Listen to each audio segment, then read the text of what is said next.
Chapter 1782. In a corner of the quiet forest, a few figures scuttled out of the bushes and arrived in front of a shining barrier. Seeing the shining barrier, Alice immediately said, "It's here. Right now, it's the closest stronghold to us."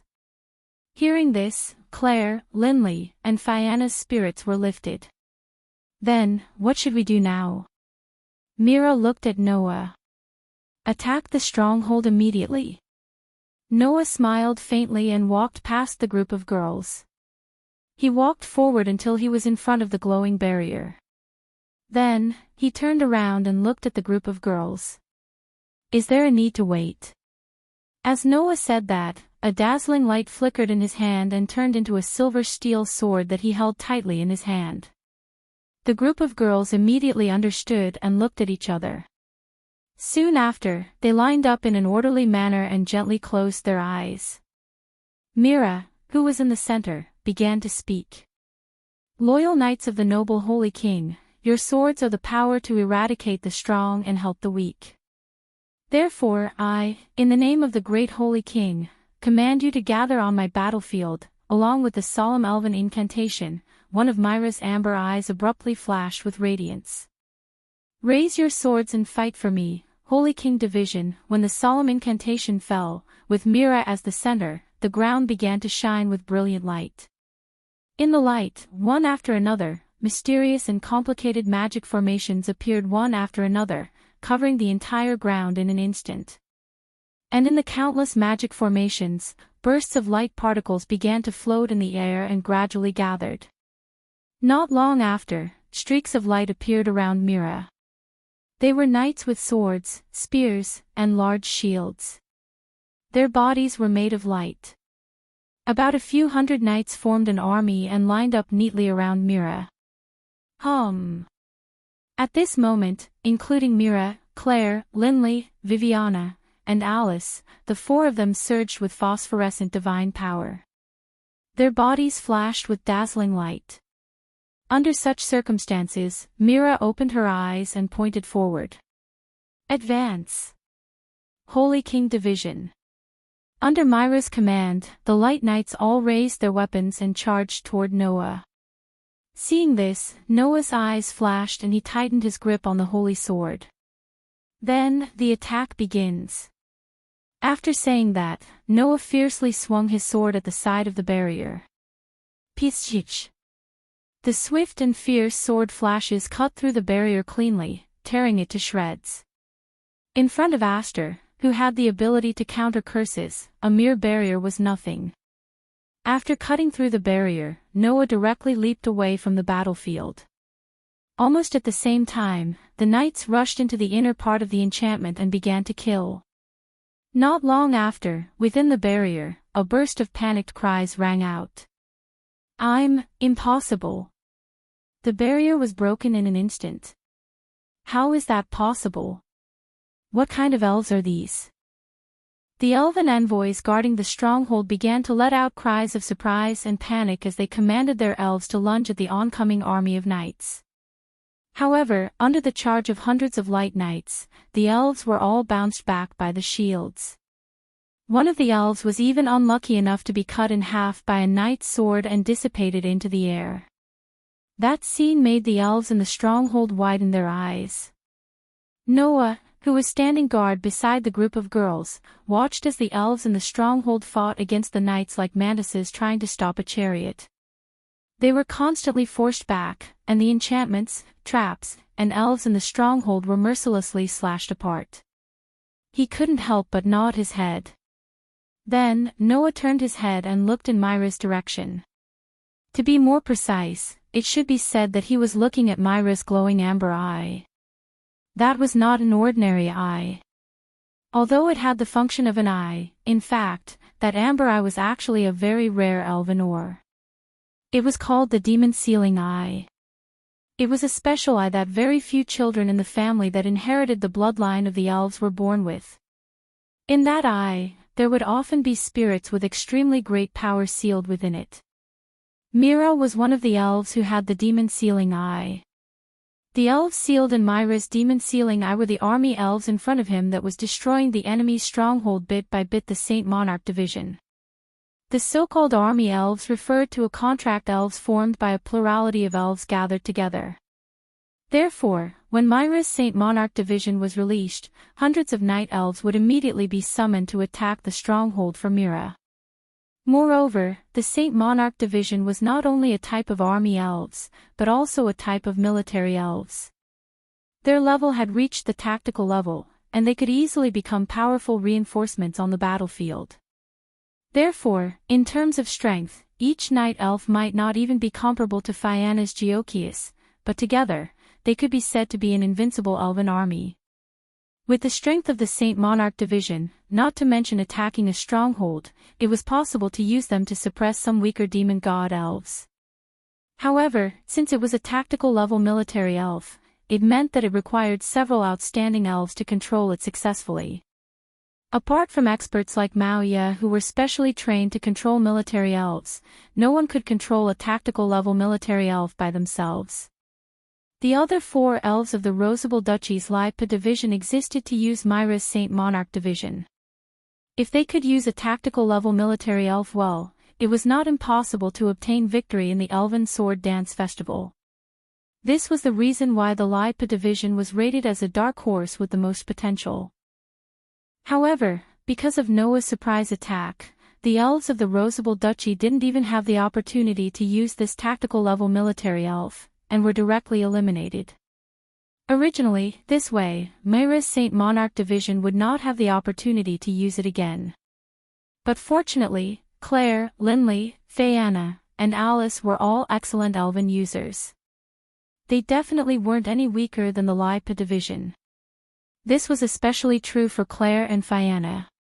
One was a descendant of the Elstian family, and the other was a former elven maiden candidate.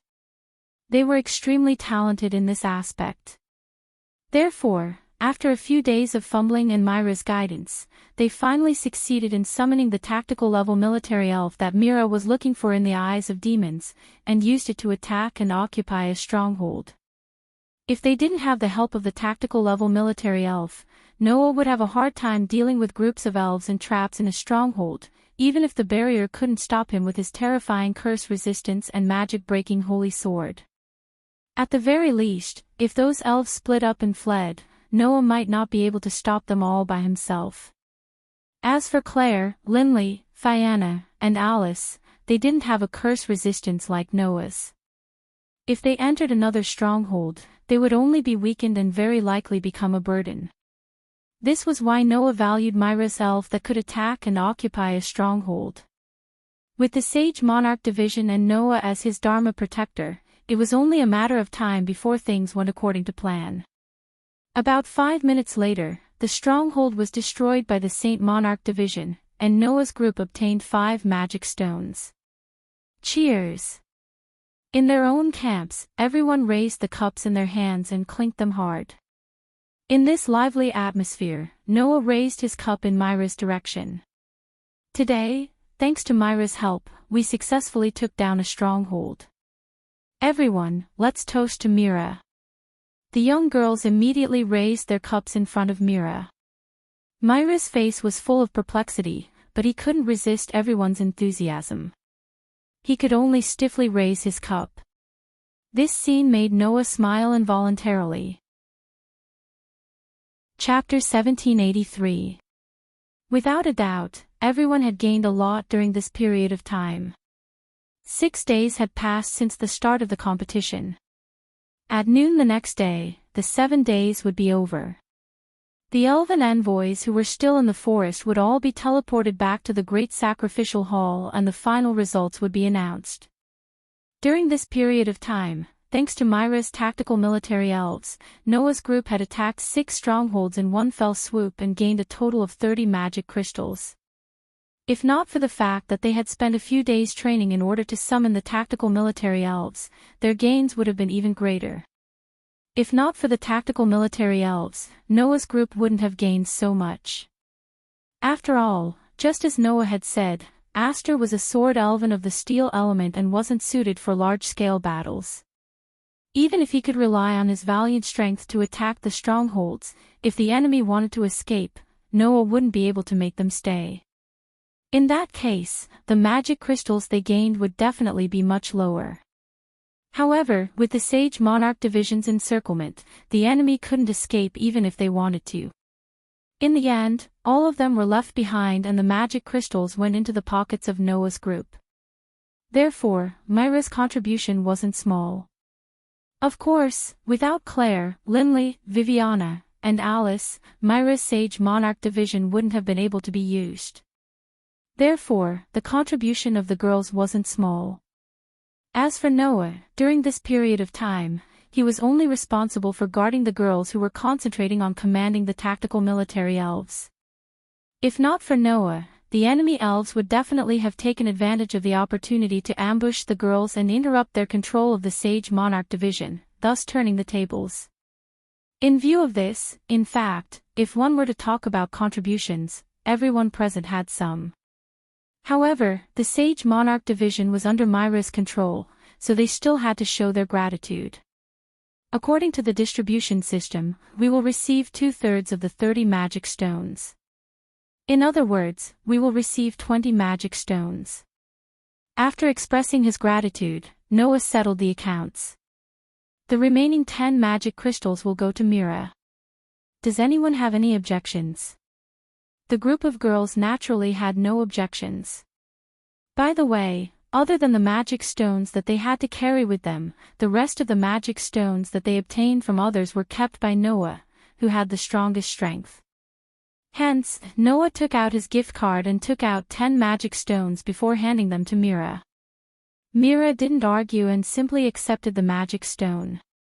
In this way, Myra had 11 magic stones in total, including her own magic stones. As for fairy tale, in addition to the 4 magic stones we obtained from the Life Legion, each of us has 1 magic stone, and these 20 magic stones are our spoils of war. Our team now has 29 magic stones. Noah looked at the group of girls and smiled. Rejoice, my friends. We've already qualified for the finals. Hearing this, a smile involuntarily appeared on the faces of the group of girls, but their eyes were filled with uncontrollable excitement. 29 magic stones. After collecting so many magic stones, Noah and his team would definitely pass the preliminaries and enter the finals. There were a total of 24 teams participating in the Elven Sword Dance Festival, and each team had 5 members. Everyone's magic stones added up to a total of 120 magic stones. In other words, the magic stones that Noah and his team had obtained accounted for a quarter of all the magic stones. The preliminaries would select the 4 teams with the most magic stones and let them advance to the finals. With a quarter of the magic stones, they would definitely be able to secure a spot in the top 4. In the following day, as long as Noah and his team didn't lose the magic stones in their hands, they would definitely be able to enter the top 4 and advance to the finals. How could the group of girls not be excited? As for Myra, it would be difficult for her to enter the finals with 11 magic stones. Noah looked at Myra. Hence, in the following day, if you still want to continue your alliance and attack the strongholds of the other teams to increase your loot, we'll still accompany you. Upon hearing this, Myra couldn't help but be taken aback, and her eyes were filled with confusion. However, Myra didn't say anything. Instead, she remained silent for a while before nodding her head. That's it then. There wasn't any pause or confusion in her speech, and she was just like a machine. It was simple and straightforward, and there wasn't a single trace of emotion in her words. The girls were obviously used to Myra's behavior, and they all gathered together as if nothing had happened, and happily discussed what was to come.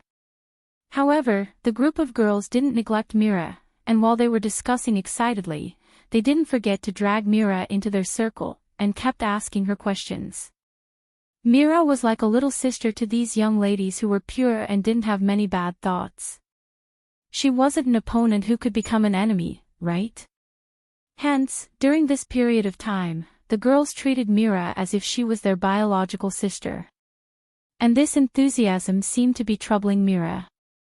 Noah could tell that it wasn't that Mira hated it, but that she didn't know how to deal with it. Regarding this, Noah didn't say much, and allowed the group of girls to pester Mira. Just like this, the sky gradually turned dark amidst the rather joyous atmosphere.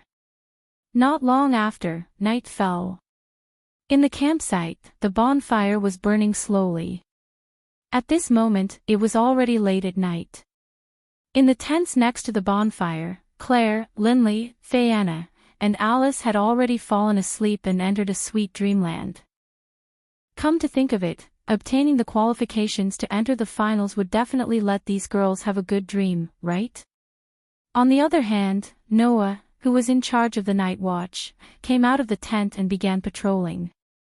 Although there was a barrier in the stronghold, and if someone were to invade, the barrier would definitely react and wake everyone up, there would still be some wild elves and magical beasts that would barge in aimlessly.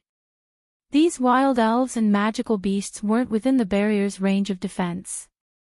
No matter what, most of the elves and magical beasts only had the intelligence of wild beasts, and some of them didn't even have any intelligence at all. They wouldn't even consider whether they would trigger the barrier and attract the attention of others. If these existences were set within the barrier's range of defense, the barrier would sound an alarm every few days, and it wouldn't be able to withstand it at all. Hence, no stronghold would set the wild elves and magical beasts as defensive targets. It was precisely because of this that in order to prevent these elves and magical beasts from suddenly attacking the elven users in the campsite, patrolling and night watch were necessary. And this would naturally attract some skilled elven users who would let their spirits in to investigate the movements in the stronghold. Regarding this, Alice would usually let her contracted spirits out and let them carry out anti-reconnaissance to eliminate all the elves. This wasn't within Noah's scope of work. Noah only needed to be in charge of patrolling and driving away or eliminating the wild elves and magical beasts. During the patrolling, Noah inadvertently caught a glimpse of a figure in the direction of the lake. Looking at the figure, Noah pondered for a while and finally walked over. Under the pitch-black moonlight, by the lake, a petite girl stood facing the wind and gazed into the distance. A pair of different-colored eyes flickered slightly, and no one knew what she was thinking about. After a while, the girl's ears twitched slightly, and she turned around and looked behind. There, Noah didn't deliberately make any sound and directly walked over. "It's you." The girl tilted her head and asked indifferently. "Don't you need to patrol?" "I've already patrolled once, and there aren't any problems at the moment." Noah came in front of the girl, looked at her, and asked, "Why isn't Mira asleep yet?" Mira lowered her head slightly. Soon after, she turned her head once again and looked into the distance as she replied with this sentence. "I'm thinking about something." "Is that so?" Noah smiled without any surprise. "Then why don't you tell me?" Mira fell silent. Chapter 1784. The night wind blew around the lake, making the temperature in the air extremely low. That temperature was enough to freeze an ordinary person to death. However, Fianna had set up a cold barrier around the campsite, so that the people inside the barrier would not feel cold. Hence, Noah and Mira were both facing the cold wind, but they did not feel anything out of the ordinary. They did not speak either, causing the surroundings to be extremely quiet. After an unknown period of time, Mira finally spoke. "Why do you still want to maintain your alliance with me?" Mira's words did not surprise Noah. Noah knew that this young girl would have such a question in her heart. However, Noah did not directly answer. Instead, he pretended not to understand. "Why can't we maintain our alliance with you?" "Because there is no need," Mira said bluntly. "You've already obtained enough magic stones to advance to the finals. There's no need for you to continue fighting.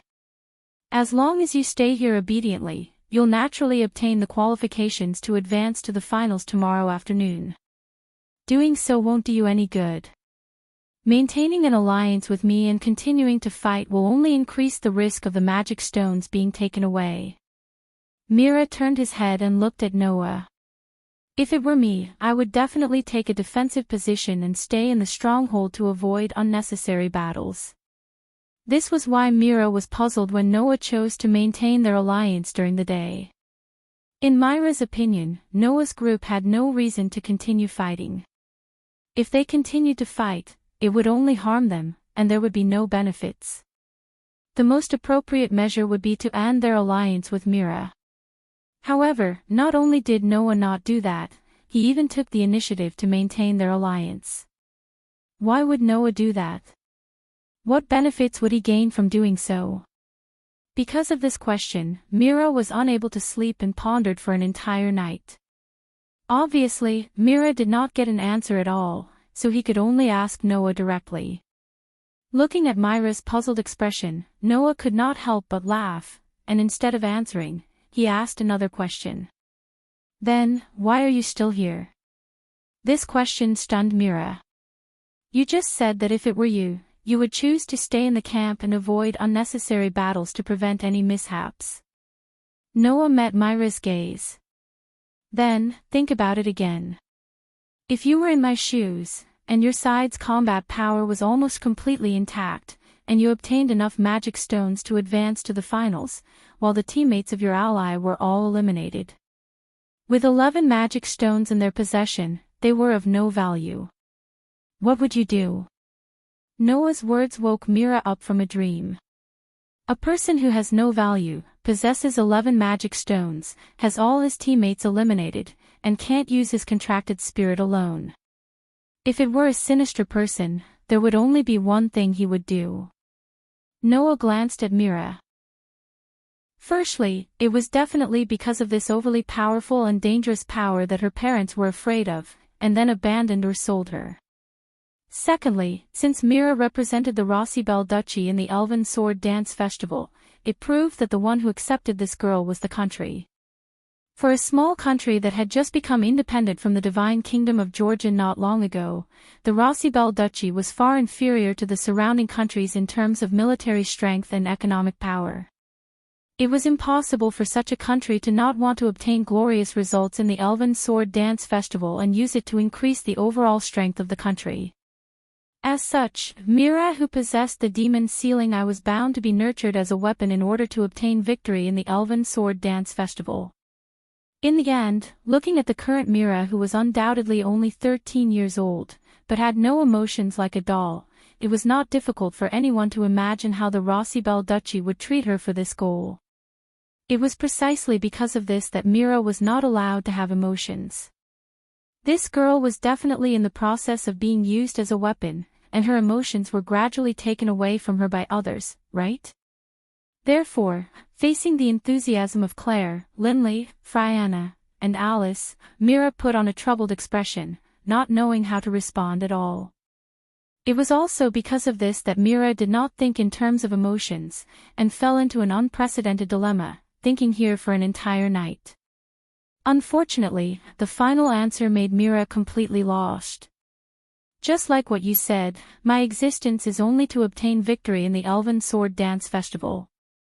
Apart from that, I was not given any other value. After a moment of silence, Mira spoke in a low voice. So, the reasons you said, I really can't understand. It's fine if you can't understand. After all, you are still young, and there are still many things you can learn. If you don't understand, just think like before, and that will be enough. Noah looked at Mira and smiled slightly.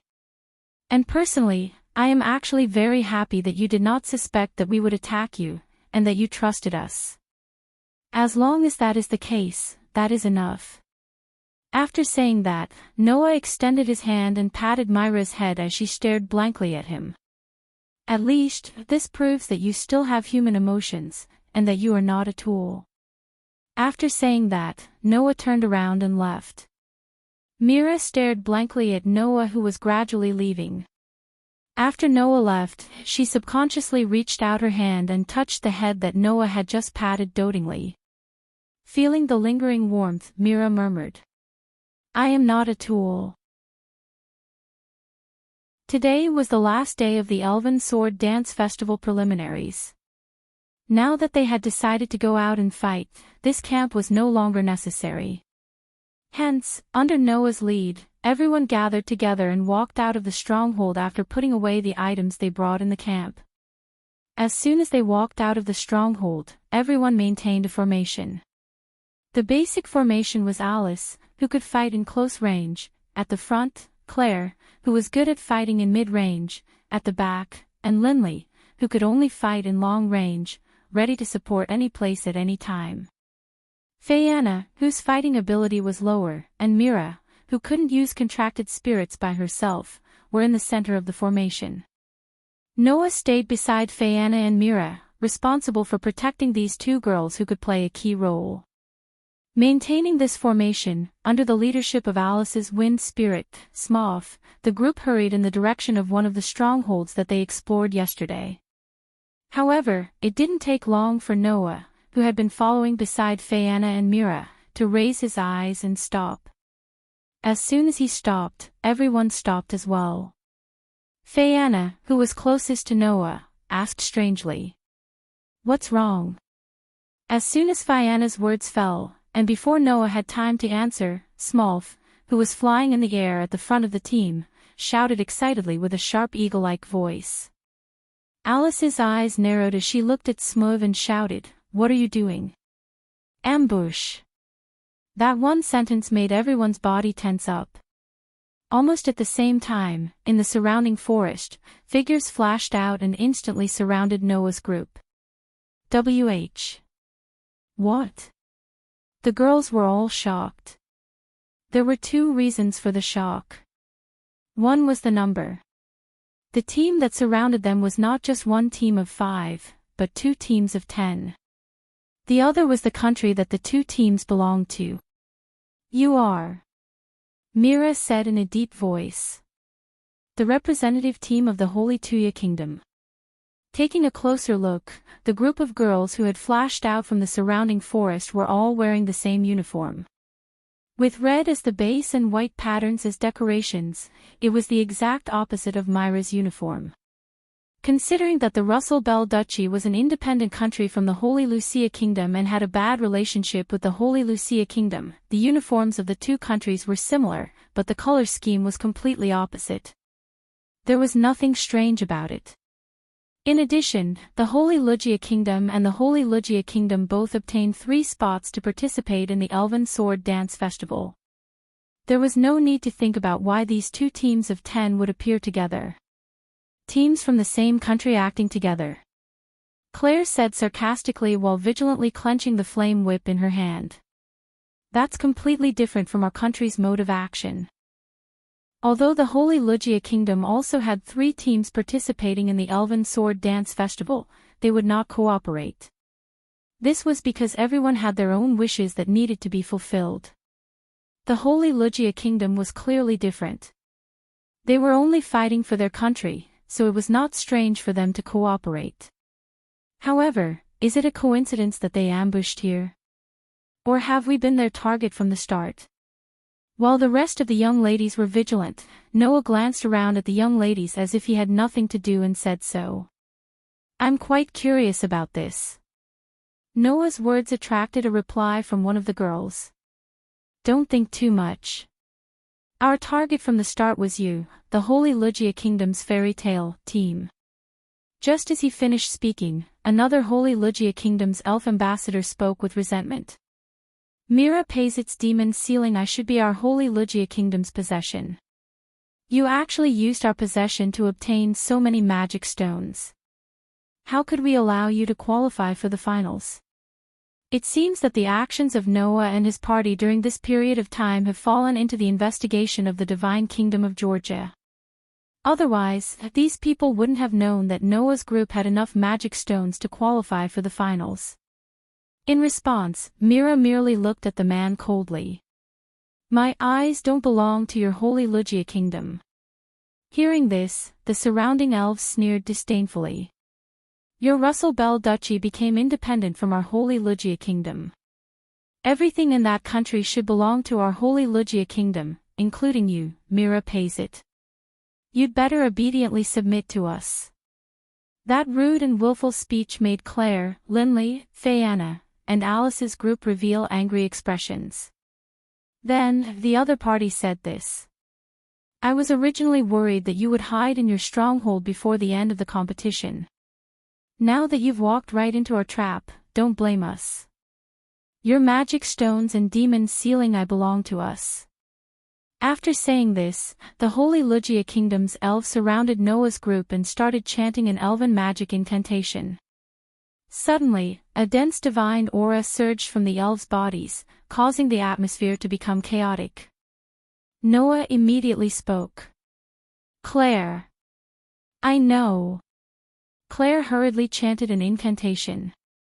Red city walls that resist 10,000 soldiers, rise up and burn. A surge of flames suddenly ignited around Noah's group. Chapter 1786. Bang! Scorching flames suddenly rose from the ground, forming a wall of fire in an instant, surrounding Noah and his team. It was a fire-attribute elven magic spell called Magic Flame Barrier. As the name implied, it was a defensive elven magic spell that created a barrier of fire. Seeing the walls of fire erupting and protecting Noah's group, the elven envoys of the divine Roha kingdom sneered. How can a mere elven magic spell cast by a single elf block an elven magic spell cast by 10 elven envoys? As if to prove the veracity of those words, the elven envoys of the divine Roha kingdom who surrounded the walls of fire released their elven magic spell. Suddenly, scorching flames, chaotic waterfalls, berserk tornadoes, heavy rocks, and pure white flashes attacked from all directions, tearing through space and landing on the magic flame barrier. Bang! As an explosion rang out, the elven magic that gathered the 5 basic elements of fire, water, wind, earth, and holy landed on the fire barrier. It blasted apart the fire barrier in an extremely clean and efficient manner, stirring up dense gales and violent flames that swept out in all directions. The commotion was so loud that all of the elves hiding in the surrounding forest were scared away. Like birds and beasts, they fled in panic. Fortunately, the waves of fire weren't strong enough to set the surrounding trees ablaze, and only illuminated the faces of the elven envoys of the divine Roha kingdom, revealing the disdain on their faces. Generally speaking, most elven envoys who maintained their purity wouldn't have such a blatant display of disgust. However, these elven envoys of the divine Roha kingdom clearly weren't this type of person. They seemed to be looking down on their opponents from the bottom of their hearts, making them exceptionally hateful. Sure enough, they're just a bunch of rascals who relied on the power of the demon sealing eye to obtain rich harvests. That's why I said that the people of the divine Roha kingdom are too naive. They actually let a bunch of students obtain the spots to participate in the Elven Sword Dance Festival. Since they're noble elven envoys, they should be like us and be tempered by the country like the military. That's what true strength is. That's right. In the end, they're just a bunch of greenhouse-like rookies living in the academy. They can't compare to us. The elven envoys of the divine Roha kingdom gazed at the location of the explosions and the berserk waves of fire and mocked without restraint. After all, it was precisely because Noah's group was only students that the elven envoys of the divine Roha kingdom, who thought themselves to be high above and had undergone strict military training, would look down on them. However, the fact that these people had such a reaction also proved how naive they were. In the next moment, 2 delicate shouts resounded. Dance, the scarlet flames of destruction. There, Noah, who was holding the demon slayer's sword, slowly pulled out the elven device from the fallen elven envoys and looked over calmly. You. The elven envoys retreated subconsciously. When did you? I'm sorry. Noah curled his lips into a smile. Elven magic doesn't work on me, so there's only me. There's no need to dodge at all. After saying that, Noah stomped his foot. His figure was like a cheetah as he suddenly dashed toward the nearest elven envoy. You seem to look down on students. I'm sure that being defeated by a group of students with an absolute advantage in numbers, today's experience will be unforgettable for you, right? As soon as this sentence entered that elven envoy's ears, the silver holy sword turned into a dazzling sword light and flashed. Slash! With another tearing sound, the dazzling sword light slashed across the elven envoy's throat, causing them to scream and fall to the ground. If it weren't for the fact that Noah was using the elven device, which reduced the level of materialization, the elven envoys' heads would have been tossed into the air with blood flowing out. Damn male elven envoys. How can we allow you to humiliate us? You're just a student. Flustered and furious, the elven envoys of the divine Roha kingdom began to summon their elves and prepare for the battle. However, it was too late for them to react. Slash! Slash!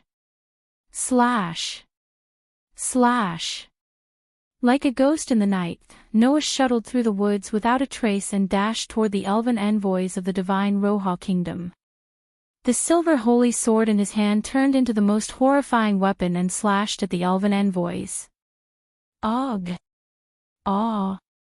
Og! Amidst the screams, the elven envoys fell down one after another. After twitching a few times, they stopped moving. In the end, a few seconds later, 2 teams of 10 elven envoys fell to the ground and sullenly accepted their defeat. Luminaris was the true trump card of the Holy Teja Kingdom. She was definitely not inferior to Leola of the Dragon Duchy of Doragonia.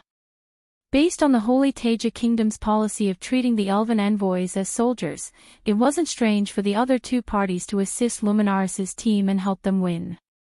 Therefore, before the elven envoys of the Holy Teja Kingdom decided to ambush Noah's party, they should have already decided that regardless of whether they succeeded or not, they would activate the teleportation magic spell on themselves and send all the magic stones to Luminaris' team to help them advance. I thought they were just a bunch of arrogant fellows.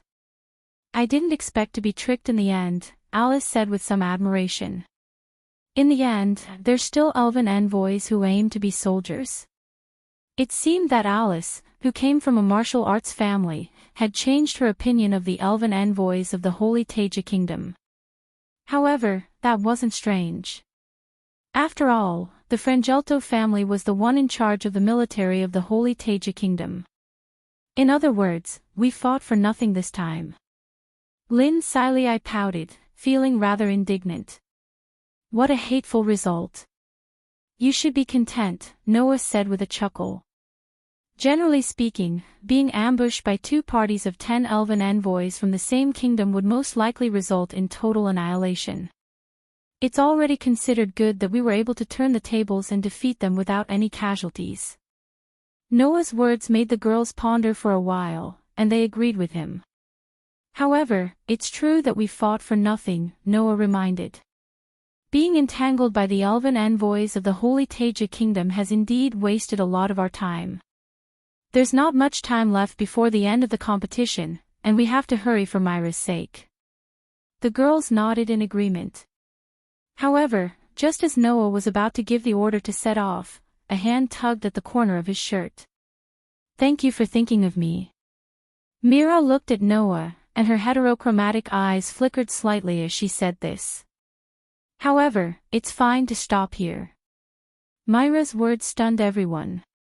It's fine to stop here? Noah asked with uncertainty. Do you mean that we don't have to continue collecting magic stones? Yes, Mira nodded and said without any confusion or hesitation as usual. There's not much time left before the end of the competition, and there aren't many teams left. Next, whether it's attacking the stronghold or encountering other teams, it will be much more difficult than before. In the end, not only will we not get anything, we might even lose the magic stones we have. I feel that we don't have to continue increasing the risk. But, is this okay? Noah looked at Mira. I think that with only 11 magic stones, it will be difficult to advance to the finals. With all my teammates dead and only 1 person left, it's already a good result to be able to obtain 11 magic stones. Mira met Noah's gaze. So, I think it's fine to stop here.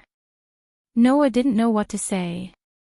Because, even though that was the case, would the Rosabelle kingdom be satisfied with just a good result? Those fellows who wanted to use Mira as a weapon wanted to win the Elven Sword Dance Festival, not a good result. If Mira gave up just like that, the Rosabelle kingdom would definitely be furious, right? And there was only one reason for Mira's existence.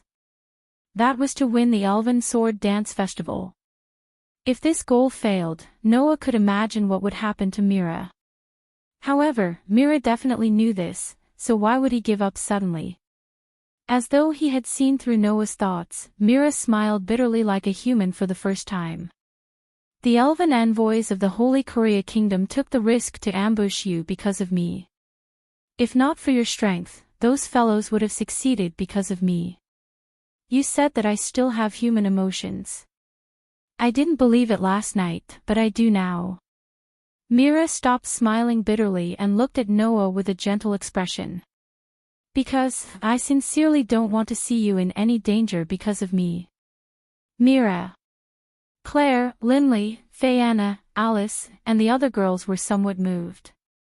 Obviously, Mira's words, which were full of emotions, impacted them greatly. They had never felt this from this girl before. Even Noah couldn't help but persuade him. I don't think that with our strength, anything will go wrong. Is that so? Mira asked.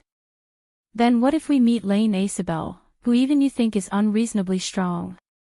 Noah was speechless. At this point in the competition, there aren't many teams left, and all of them are strong teams. There is a possibility of meeting a purgatory apostle, Mira said sincerely. So, it's fine now. Noah was speechless. Noah sighed, reached out his hand, and patted Mira's head. Thank you for thinking of us, Mira. For a moment, a faint smile appeared on Mira's face. Just like that, the end of the competition slowly arrived. Chapter 1788.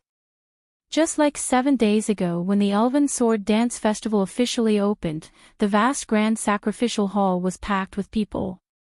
On the altar, the elven concubines who served the 5 elven kings stood side by side in a row with their eyes closed as if they were conserving their energy. They looked very elegant and noble. Clang! At a certain moment, the teleportation circle on the altar flashed with a dazzling light that illuminated the entire grand sacrificial hall, causing the audience to squint their eyes slightly. In the dazzling light, the elven envoys suddenly appeared one after another. Oh! Looking at the elven envoys who were teleported back, the audience around them cheered enthusiastically. This was because the elven envoys who were teleported back until now were all strong players who had not been eliminated until the end. Because of this, these elven envoys were qualified to receive everyone's cheers and cheers. Noah, who was also teleported back, opened his eyes. Before he could confirm if his teammates were beside him, a large number of gazes gathered on him. Noah paused for a moment when he sensed their gazes, and then he scanned his surroundings. He saw that almost all the audience around him were staring at him, cheering and discussing at the same time. Is that the male elven envoys who fought with the strongest sword dancer on the first day of the Elven Sword Dance Festival? That was so exciting, that sword dance. Yeah, I saw it too. I didn't expect that male elven envoys to be so powerful. Moreover, he used the same sword technique as Lane Isabel. That's amazing. Similar words were constantly heard from the cheering audience around them, causing the elven envoys of the other teams who were also teleported back to turn their gazes to Noah. Noah raised his eyebrows as he faced the gazes of the crowd. He almost forgot that during the competition, the images of the battles in the forest would be sent back to the grand sacrificial hall by the elven envoys of the gods' parliament for everyone to see. On the first day of the Elven Sword Dance Festival, Noah suddenly went to the elven envoy of the Purgatory Apostles and performed a sword dance with Lane Isabel. He was also transported to the Great Shrine in perfect condition, right? That sword dance must have given these spectators a great shock. Therefore, the moment Noah appeared, he immediately became the focus of everyone. The enthusiastic cheers and discussions made Claire, Linley, Fiona, and Alice somewhat bewildered. Claire lowered her voice and asked Noah in astonishment. "What did you do to the Purgatory Apostle on the first day?" "It's nothing." Noah smiled bitterly. "It's just a fight, don't make a fuss." After saying that, Noah raised his eyes and looked past everyone at the corner of the altar. Over there, the elven envoys belonging to the Purgatory Apostles were still wearing their black robes. Their faces were completely covered, as if they were trying to reduce their presence.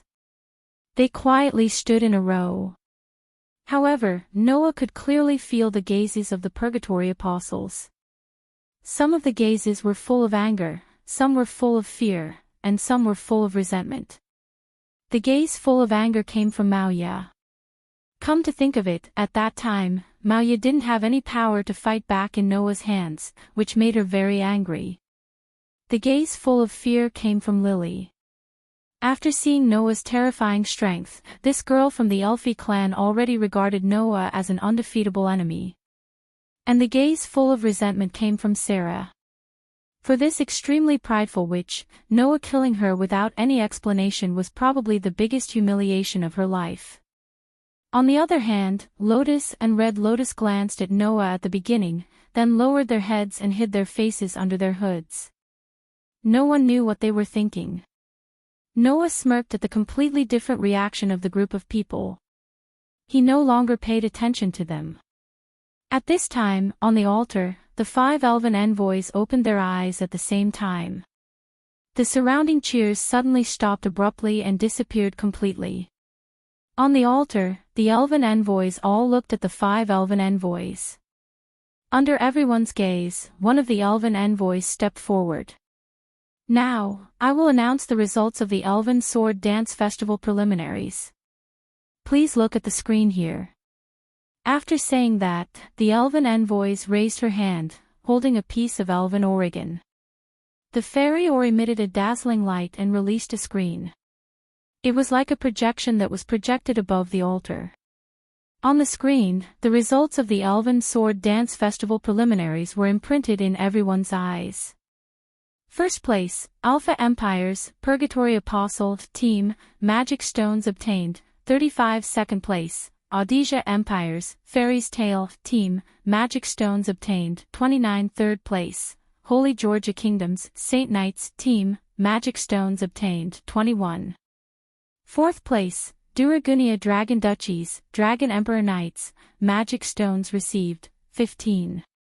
As for the remaining 20 magic stones, Russell Bell Duchies, Lipoligian Team had 11 magic stones and was ranked 5th. Unfortunately, they couldn't enter the top 4 and couldn't advance to the finals. The rest of the magic stones were scattered among the elven envoys who were lucky enough to survive to the end. Naturally, they couldn't stand out. Looking at the results, Claire, Linley, Friana, and Alice all cheered and hugged each other. In the high sacrificial hall, the audience belonging to the Alpha Theocracy, the Ordesian Empire, the Holy Georgia Kingdom, and the Dragon Duchy of Draco burst into cheers, which echoed throughout the entire high sacrificial hall. Under the cheers, the rest of the elven envoys who didn't get selected left dejectedly. In the end, only the Fairy's Tale, the Purgatory Apostles, the Saint Spirit Knights, and the Dragon Emperor Knights remained on the altar. Under the cheers of the audience, Noah stared at the rankings displayed on the screen and more or less understood. Sure enough, that little girl called Maoya also has a tactical level elven envoys. If it wasn't for the powerful elven envoys that were specially used for war and could attack the strongholds full of enchantments, traps, and envoys, then the Purgatory Apostles' elven envoys shouldn't have gotten more than Noah's team. Unless that unfathomable Red Lotus had some big killing trump card that Noah didn't know about. Otherwise, with the type of elven envoys that Lotus had, it should be the same as Noah's holy sword. Because it wasn't suitable for large-scale battles, it couldn't guarantee that the elven envoys would have gotten more than Noah's team. While Noah was deep in thought, the elven envoys on the altar continued to announce the results. Before the start of the finals, we will hold a ceremony to express our gratitude to the Elven King. The contestants who have qualified for the finals will have 2 days to rest and recuperate. We look forward to your most beautiful sword dance for the great Elven King, and at the same time, show your strength to the world. After that, the elven envoys bowed and saluted in unison.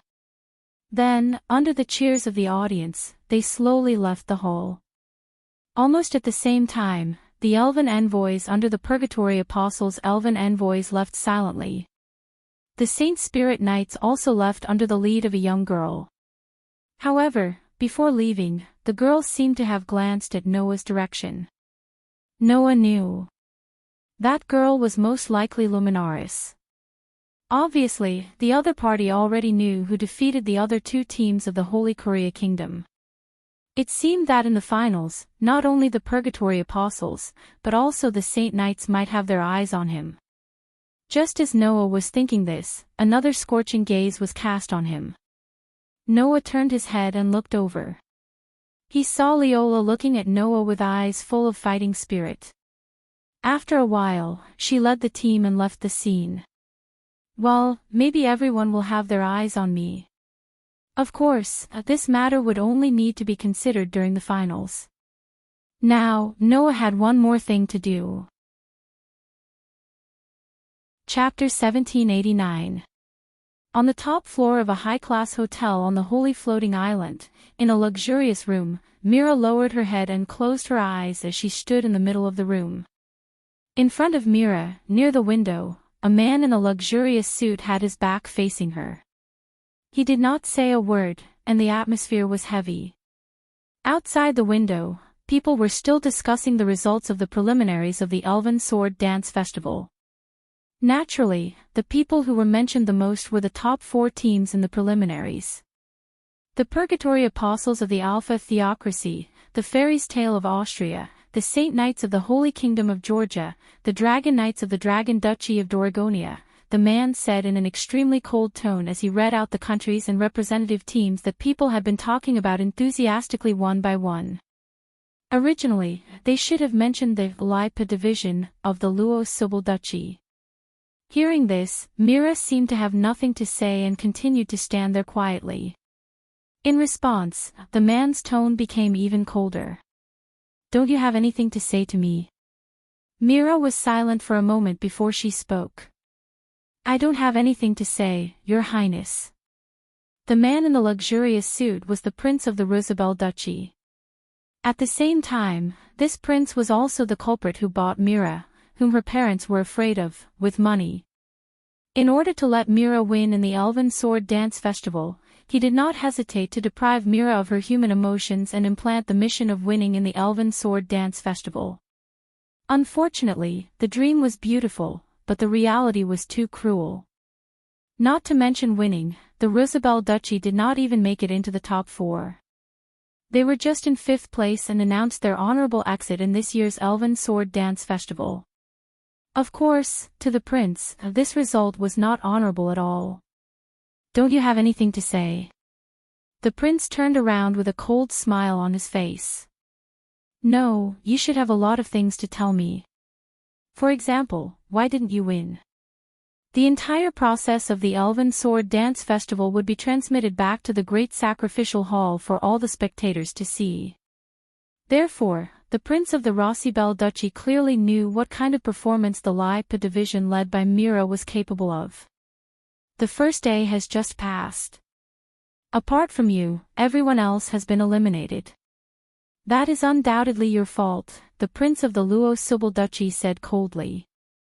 "You chose the wrong strategy. You didn't expect the Odisha Empire's fairy's tale to leave the stronghold and ambush you instead, leading to the elimination of your teammates. That was indeed a mistake on Myra's part." So, Mira did not refute. However, under such circumstances, you were still able to win the alliance with Fairy's Tale and prevent the team from being directly eliminated. That is your contribution. The Prince of the Rosabelle Dukedom said faintly. "It's just that you still didn't win." Since that's the case, no matter how great your contribution is, it can't make up for your mistake. I only want to ask you. The gaze that the Prince of Luo's Sibyl Duchy cast on Mira turned from cold to furious. Undoubtedly, you had the chance to win, but why didn't you do so? Mira's heterochromatic eyes trembled slightly. Because Mira knew what the prince was referring to. The Odisha Empire's fairy's tale didn't seem to be on guard against you. After interacting with those elven envoys for a few days, you had countless chances to steal magic crystals from them, but you didn't do so. The prince's voice was filled with anger. If you had succeeded, with the 11 magic crystals in your hands, you could have even jumped to first place. At that time, our Luo's Sibyl Duchy would have obtained unparalleled glory. Now, the opportunity has been lost for nothing. Facing the prince's anger, Mira still didn't say anything, but she was shaking her head in her heart. Of course, because Noah and the rest treated Mira without any ill feelings, Mira did not have any ideas about the magic crystals on them. But in Mira's opinion, even if she really did so, she would most likely not succeed. Even if she succeeded, betraying the alliance in front of the entire continent and using such methods to obtain first place, she would definitely not obtain any unparalleled glory. She would only be disdained and looked down upon by everyone. But the prince clearly didn't care about this at all. Because of your failure, the Luo's Sibyl Duchy's plan to surpass the surrounding countries in one go has become nonsense. The prince of the Luo's Sibyl Duchy was so angry that he couldn't control himself. And because of your failure, my plan to become king in one go has been completely ruined. Acquiring Mira and using her as a weapon in the Elven Sword Dance Festival to obtain victory would allow the Luo's Sibyl Duchy's national power to increase greatly under the protection of the Elven King, surpassing the surrounding countries in one go. This saying was only used by the prince to deal with other people. This prince was not so kind-hearted to the point of being tired for the sake of the country and its people. The reason why he did this was only because once Mira successfully obtained victory in the Elven Sword Dance Festival, as the person who nurtured her, this prince's reputation in the country would instantly reach the peak, surpassing the other successors of the royal family in one go. At that time, the current king would definitely appoint him as the next successor to the throne, allowing this prince to obtain the entire country. It was for this purpose that the prince did his best to nurture Mira, and in order to not make any mistakes, he nurtured Mira into a tool. Now, all of these plans would be for naught.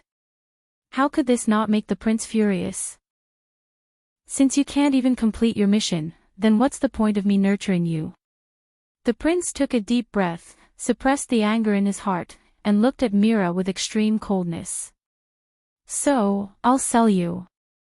Presumably, with the value of a tactical-grade military elf, you should be able to exchange for some bargaining chips to fight for the throne, right? The merciless judgment did not cause Mira's heart to waver much. After all, Mira had already more or less expected this result. This was the fate of being a tool. Living in this world as a prop, and then welcoming death as a prop. That was what Mira had always thought. If there was anything different in Mira's mind after learning about this fate, it would be that there was still some hope in her. Thinking back to the scene during the competition, when Noah, Claire, Linley, Fayanna, and Alice had treated her like their own little sister, Mira prayed silently in her heart. She hoped that before she died as a tool, she could obtain that kind of happiness one more time. As she prayed, a voice that was extremely familiar to Mira echoed in the room. Sell. That's good too. Such a soft murmur made Mira's eyes widen abruptly. The prince of the Russell Bell Duchy was shocked. He turned his head abruptly and looked towards the source of the voice. Then, the prince saw it. On the window that should have been empty, a person was sitting on the edge of the window, looking at him with a pair of dark and deep eyes. The prince recognized this person. No, it should be said that he had seen this person's shocking performance on the screen in the Great Sacrificial Hall. It's you. The prince exclaimed in shock. The male elf envoy of the Odisha Empire. The person who came was Noah. Noah. Myra's expression from the beginning, even when she was told that she would be sold as a tool, finally changed. Why? Ignoring Myra's shock, Noah looked at the Prince of the Russell Bell Duchy, his voice emotionless. You just said that you want to sell Mira, right? Only then did the Prince of the Russell Bell Duchy react. He calmed himself down and nodded. Do you have any objections? If you're referring to my objections, I do have a lot to say and a lot to do. But that's too troublesome. I can't be bothered to talk so much with you. Noah glanced at the Prince of the Russell Bell Duchy. Since you want to sell Mira, then name a price. WH. What? The Prince of the Russell Bell Duchy was stunned. As for Mira, she was stunned on the spot. Chapter 1790. In that instant, the entire luxurious room fell silent. Mira couldn't believe her ears as she looked at Noah in bewilderment. Noah, you... Before Mira could finish her sentence, she was interrupted by Noah. All right, Mira, don't say anything. Noah smiled at Mira. Leave the rest to me, Yi Zichin said.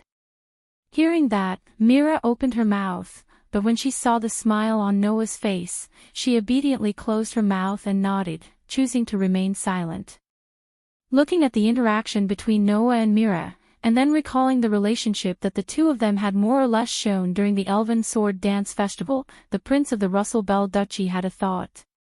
After a while, the prince smiled faintly. Noah Dole, could it be that you want to buy the demon sealing eye from me? Only talking about the demon sealing eye, and not Mira, proved that in the heart of this prince, Myra's existence was dispensable. The only thing that he truly valued was the demon sealing eye. To this, Noah only gave a short reply. That's right, name a price. The short reply caused the Prince of the Russell Bell Duchy to swallow most of the words he had prepared in his heart, unable to say them. From those words, one could tell that Noah didn't want to talk to him at all. A mere elven envoy actually dared to treat a prince of a country with such an attitude. This would only give rise to one feeling. That was, the other party didn't even put this prince in his eyes. The Prince of the Russell Bell Duchy couldn't help but feel some anger in his heart. However, as a member of the Wong family, this prince wasn't at the level where he couldn't control his emotions. Thus, the prince forcefully suppressed the anger in his heart, and the smile on his face became a little unsightly. Since you've seen the power of the demon sealing eyes tactical grade military elven during the Elven Sword Dance Festival, then you should know that it isn't that easy to buy it with the wealth of an elven envoy, right? A tactical military sprite was a precious military resource even in those big countries. Therefore, even though most of the elven envoys were from noble families, it was still very difficult for them to afford a tactical military elf. At least, as far as the Prince of the Russell Bell Duchy knew, other than the royal family, the only ones who could afford tactical military elves were the four major nobles. Coincidentally, 3 of the 4 great nobles of the Austro-Hungarian Empire were related to Noah.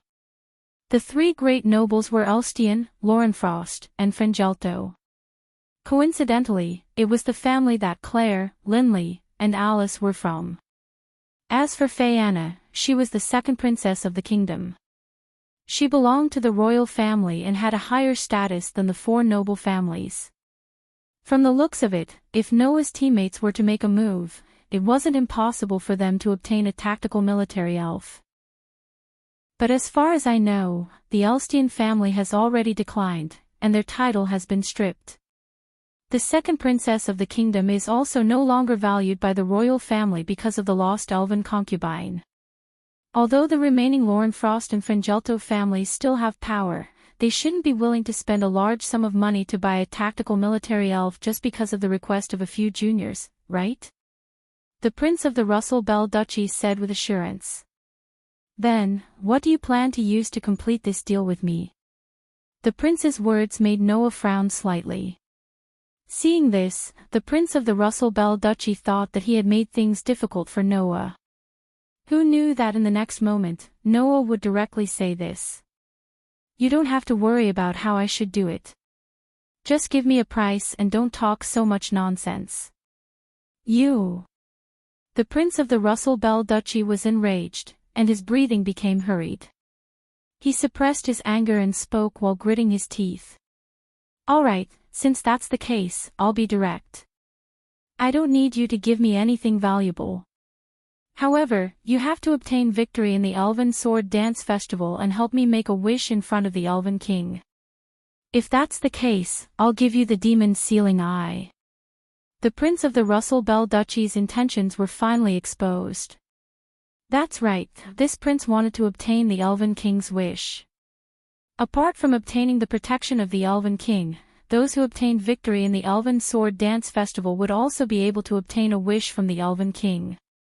With the elimination of the Lipa division, the previous plan had gone down the drain. If the Prince of the Rosabelle Duchy wanted to achieve his wish to sit on the throne, relying on this wish was undoubtedly the fastest way. As long as Noah obtained victory in the Elven Sword Dance Festival and helped him make the wish of obtaining the throne, this prince's ambition would be able to succeed. This was why this prince had said so much nonsense to pave the way. Noah was able to fight head-on with Lena Subble on the first day of the Elven Sword Dance Festival without losing. Such an elven envoy could definitely obtain victory in the Elven Sword Dance Festival. That was why the Prince of the Russell Bell Duchy had offered such a condition when Noah requested for Mira.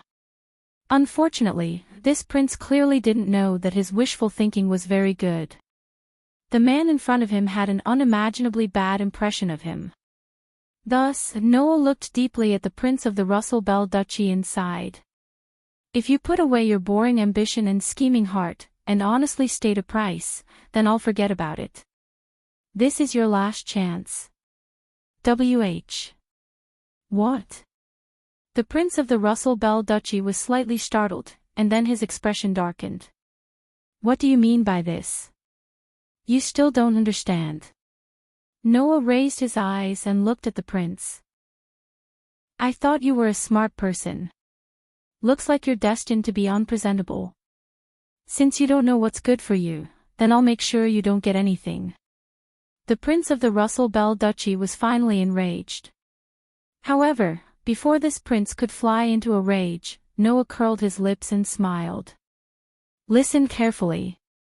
If I can really obtain victory in the Elven Sword Dance Festival and obtain a wish, then I definitely won't use it to make any deal with you.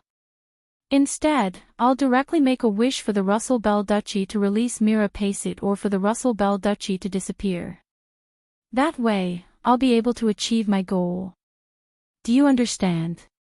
The anger in the prince's heart was instantly extinguished by a basin of water, and he sucked in a breath of cold air. You're actually willing to do this for Mira Pacet? The Prince of the Russell Bell Duchy said with a shocked expression. Why? Is there a reason? Noah looked at the prince, and his tone was merciless. It's very simple. I don't like you. Since we both need a wish to achieve our goal, then do you think I'll choose a method that benefits you? You. The Prince of the Russell Bell Duchy was trembling with anger. You're just an elven envoy. How dare you speak to the prince of a kingdom like this? Aren't you afraid that afraid of what? You'll go to the Audisia Empire and sue me? Say that I have to be punished for threatening you.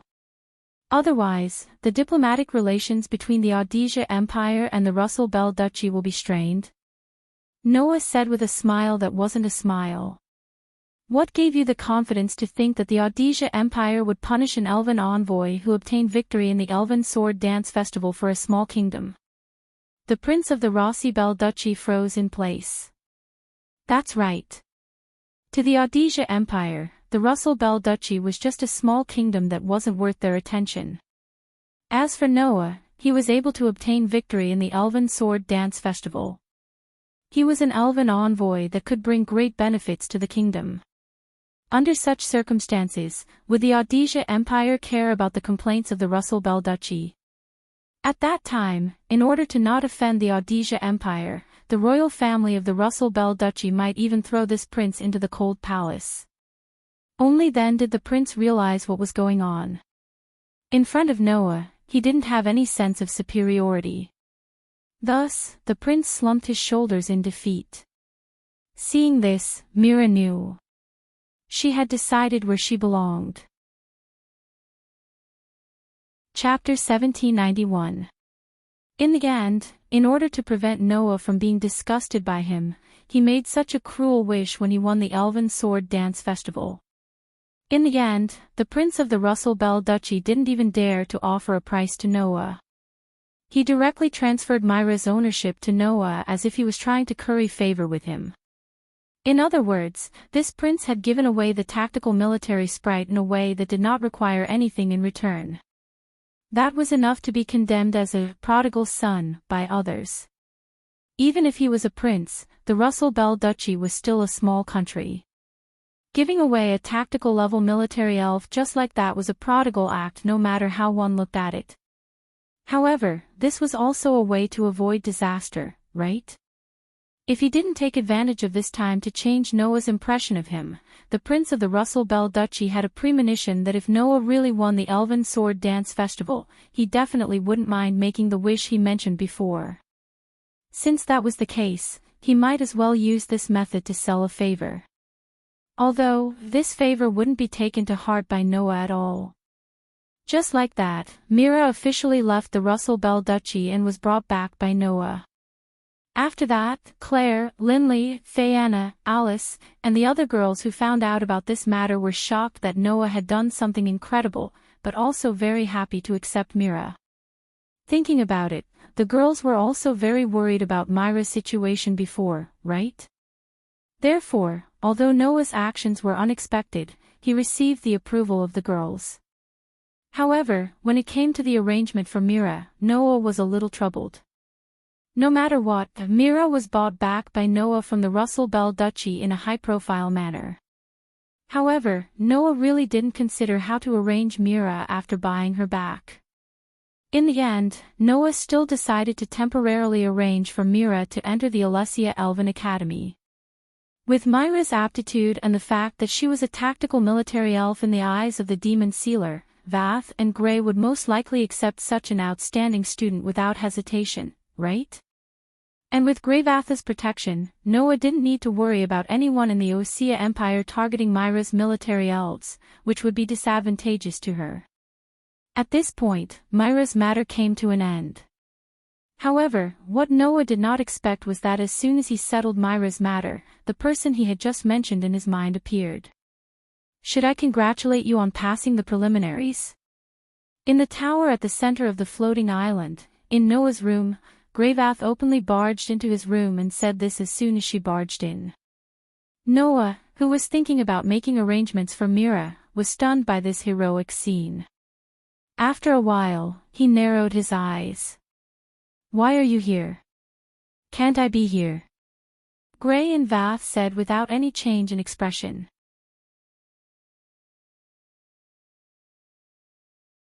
Chapter 1792. Night gradually fell. Noah came out of his room and prepared to go to the place where the girls and the team were and have dinner with them. In the end, after thinking so much, I still can't figure out the purpose of the elf messenger named Red Lotus. Even her identity seems so mysterious. According to Gray and Vath, the first time they noticed the existence of Red Lotus was a very accidental situation. It was mentioned before that the merchants of the Skeleton Alliance would often sneak into the Academy city where the Elven Academy was located and sell spell engravings to some students who were thirsty for power.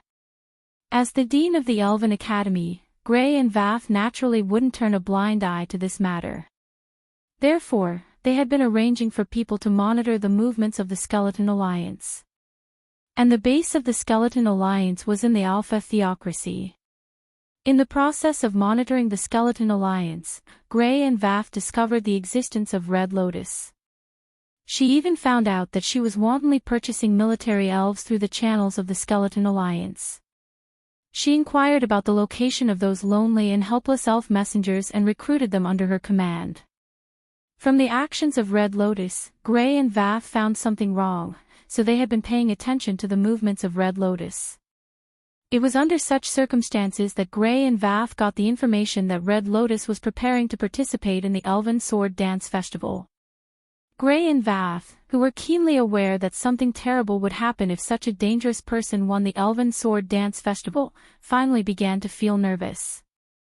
Therefore, later on, the appearance of Noah made Gray and Vath have the idea of training him and letting him participate in the Elven Sword Dance Festival to stop Red Lotus. In addition, Gray and Vath also found out that Red Lotus and Lotus were secretly in contact. However, Gray and Vath did not expect that Lotus would actually walk together with Red Lotus, and even attend the sword dance of the fairies as a representative of the Alpha theocracy.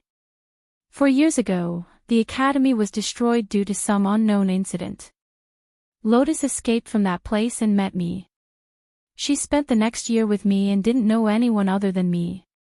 However, after the Fairy Sword Dance Festival ended 3 years ago, Lotus mysteriously disappeared. Even though I sent people everywhere to look for news of Lotus, I still couldn't find her whereabouts. It was only when Lotus broke into the academy and fought with you that I saw her again. I don't know who Lien has been with and what kind of life she has been living in the past 3 years. If even I can't get any information, it proves that Lien's whereabouts have been deliberately hidden by someone. Perhaps Hong Lien is one of the reasons. The above information was told to Noah by Gray and Vath. This made Noah feel that this matter was very strange. He still remembered that Lotus told Noah this when they met in the academy because of Versilia's matter. An acquaintance told me that Versilia Eva Farangelto might have transplanted the spell rune, and it was because of me. Gray and Vath said that after coming out of the academy, until the end of the Fairy Sword Dance Festival, Lotus only had contact with her and didn't know anyone else.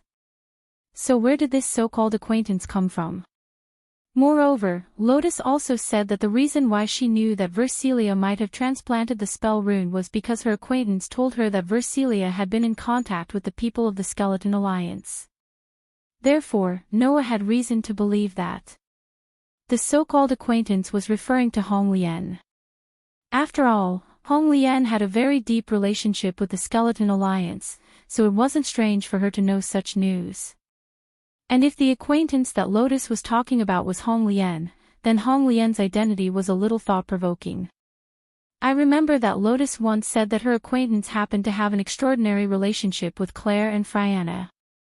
Noah stroked his chin as he walked forward. Her aura is scorching hot, and she has an extraordinary relationship with Claire and Friana. Noah felt that he seemed to have grasped the key to pointing out Hong Lien's true identity.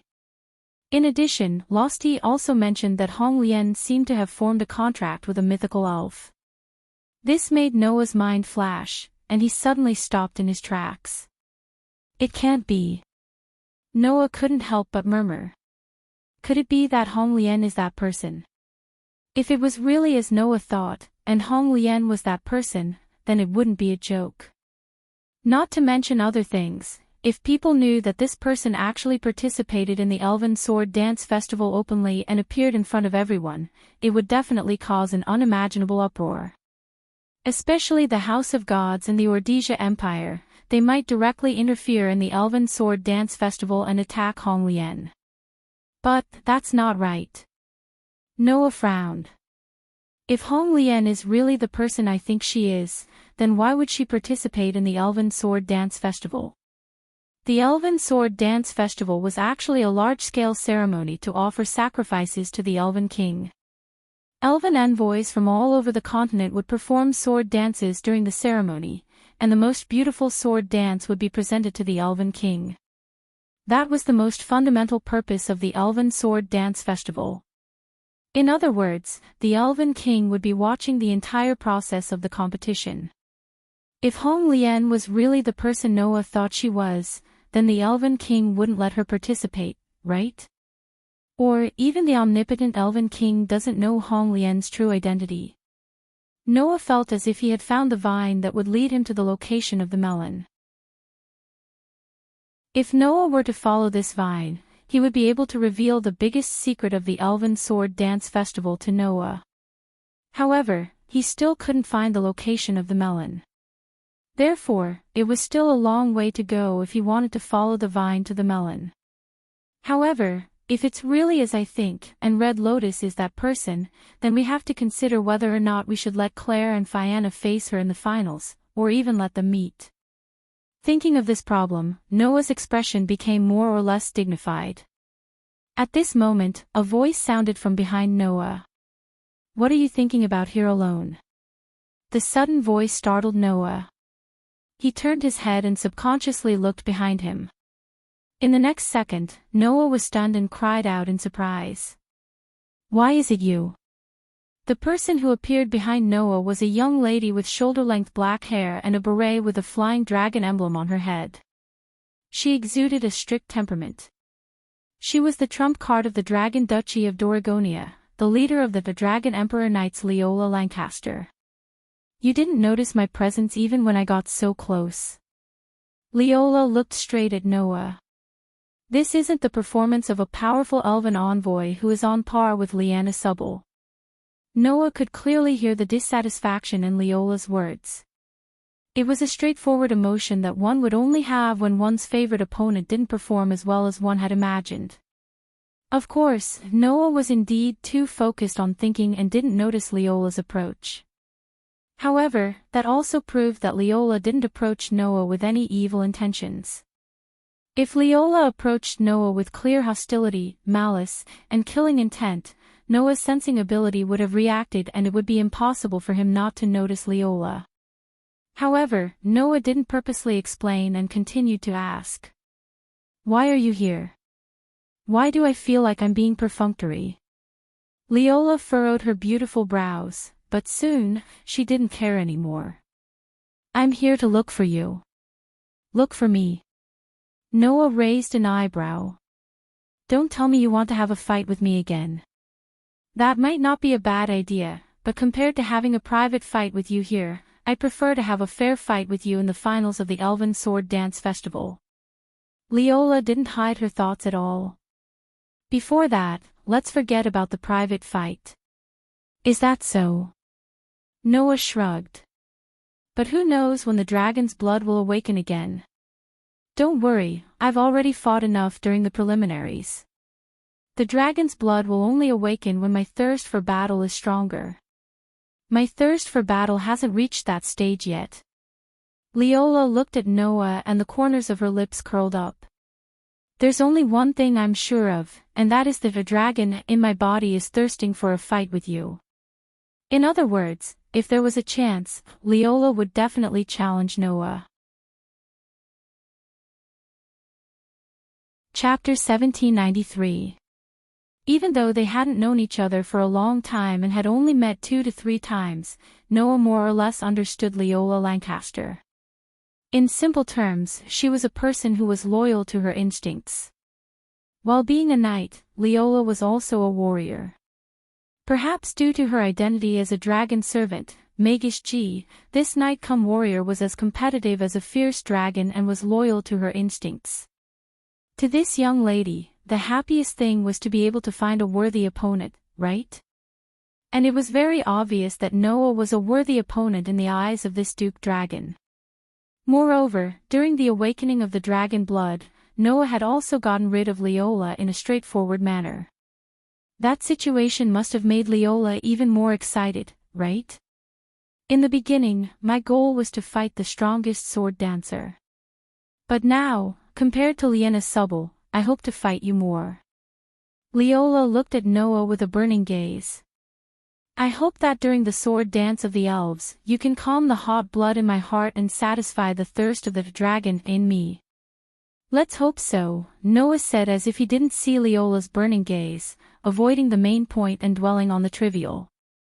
"So, why are you looking for me?" "You can consider it as something." The burning battle intent in Leola's eyes calmed down bit by bit. Her gaze didn't leave Noah as she spoke. "Before that, I'd like to ask you a question." Noah didn't speak and silently signaled for Leola to continue. Shortly after, Leola spoke. "Noah Doria, who exactly are you?" This question stunned Noah. Noah didn't expect Leola to ask such a question. What do you mean by who exactly am I? Noah blinked. Didn't the Dragon Duchy of Doragonia already investigate my background? It's because of that we realized that there are a lot of mysteries surrounding your identity, Leola said. To put it bluntly, before you appeared in the Alicia Elf Academy in the Alicia Empire, we didn't get any information at all. Where are you from? Who are your parents? Where did you live before? Leola stared straight at Noah. We didn't even manage to find out the slightest bit of such basic information. It's just too strange. It's as if you didn't even exist in this world before you appeared in Alicia Elven Academy. Leola was right. Before that, Noah didn't exist in this world. Therefore, no matter how hard the Dragon Duchy of Doragonia investigated, they couldn't find any information about him. I think it's not just the Dragon Duchy of Doragonia. The other countries who are investigating you are also puzzled by this strange phenomenon, right? Leola glanced at Noah.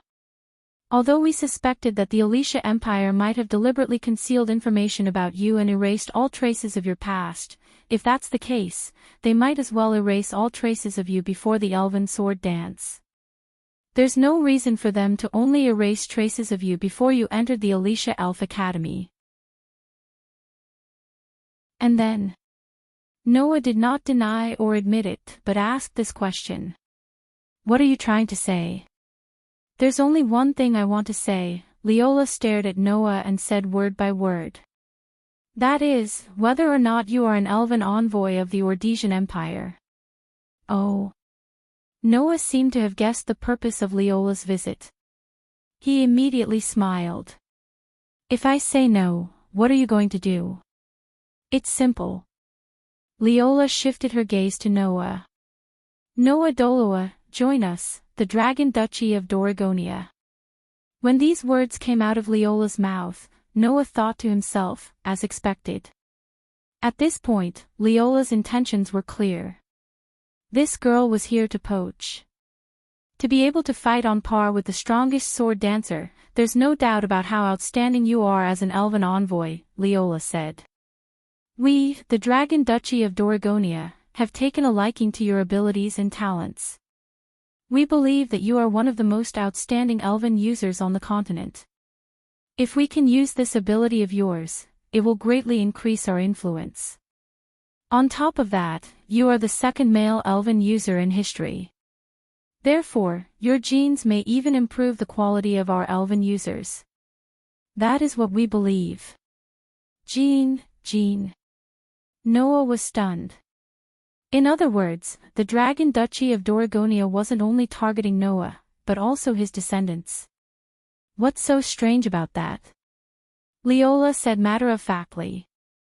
Elven envoys rely on maintaining outstanding bloodlines to pass down their legacies. It's not strange for our country to take a liking to your bloodline, right? In that case, it wasn't wrong either. The strength of shamans would continuously decline after the age of 25 and eventually lose their powers. After losing their powers, shamans would mate with pure-blooded nobles and give birth to even more outstanding descendants. Due to this reason, most of the elf envoys were of noble birth. They were basically the descendants of the nobles of various countries. Judging from this point, it wasn't strange for Noah's bloodline to be targeted. Normally, elf envoys would mate with pure-blooded nobles in order to maintain their bloodline. However, no matter how pure their bloodline is, those nobles are only ordinary people. They aren't elf envoys who can communicate with elves, Leola said bluntly. Under such circumstances, with someone like you who can compete with the strongest sword dancer and the only male elf envoys on the continent, there are many who want to mate with you and give birth to even more outstanding descendants. The Dragon Duchy of Doragonia was one of them. That was what Leola was trying to say. So, if you aren't a member of the Audesian Empire and haven't been recruited by them, then come to our Dragon Duchy of Doragonia, Leola said straightforwardly. Trust us.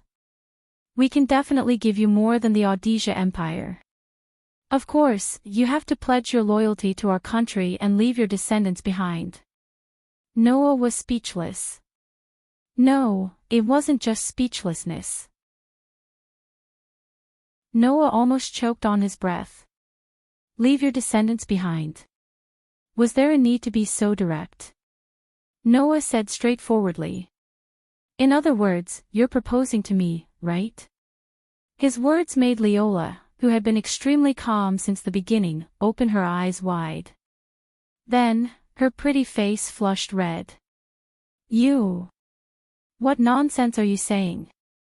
Leola yelled with a red face. When did I propose to you?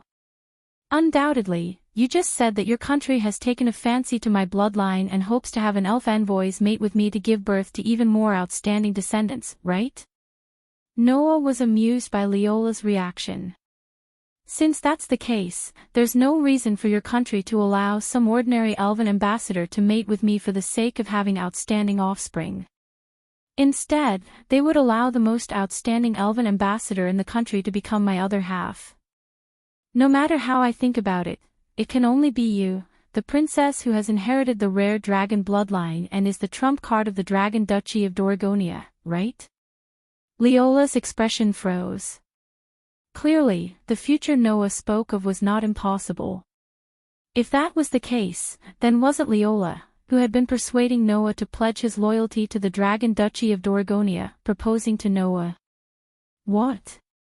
You have nothing to say, right? Noah said, not knowing whether to laugh or cry. Then, Your Highness Princess of the Dragon Nation, do you still want me to pledge my loyalty to your country and leave my descendants behind? Ugh. Ugh. Leola didn't know what to say. She could only fidget there with a red face. After a while, Leola glared at Noah. As expected, let's talk about it after you defeat me. After saying that, Leola turned around and left as if she was fleeing from a desperate situation. Seeing this, Noah couldn't help but laugh.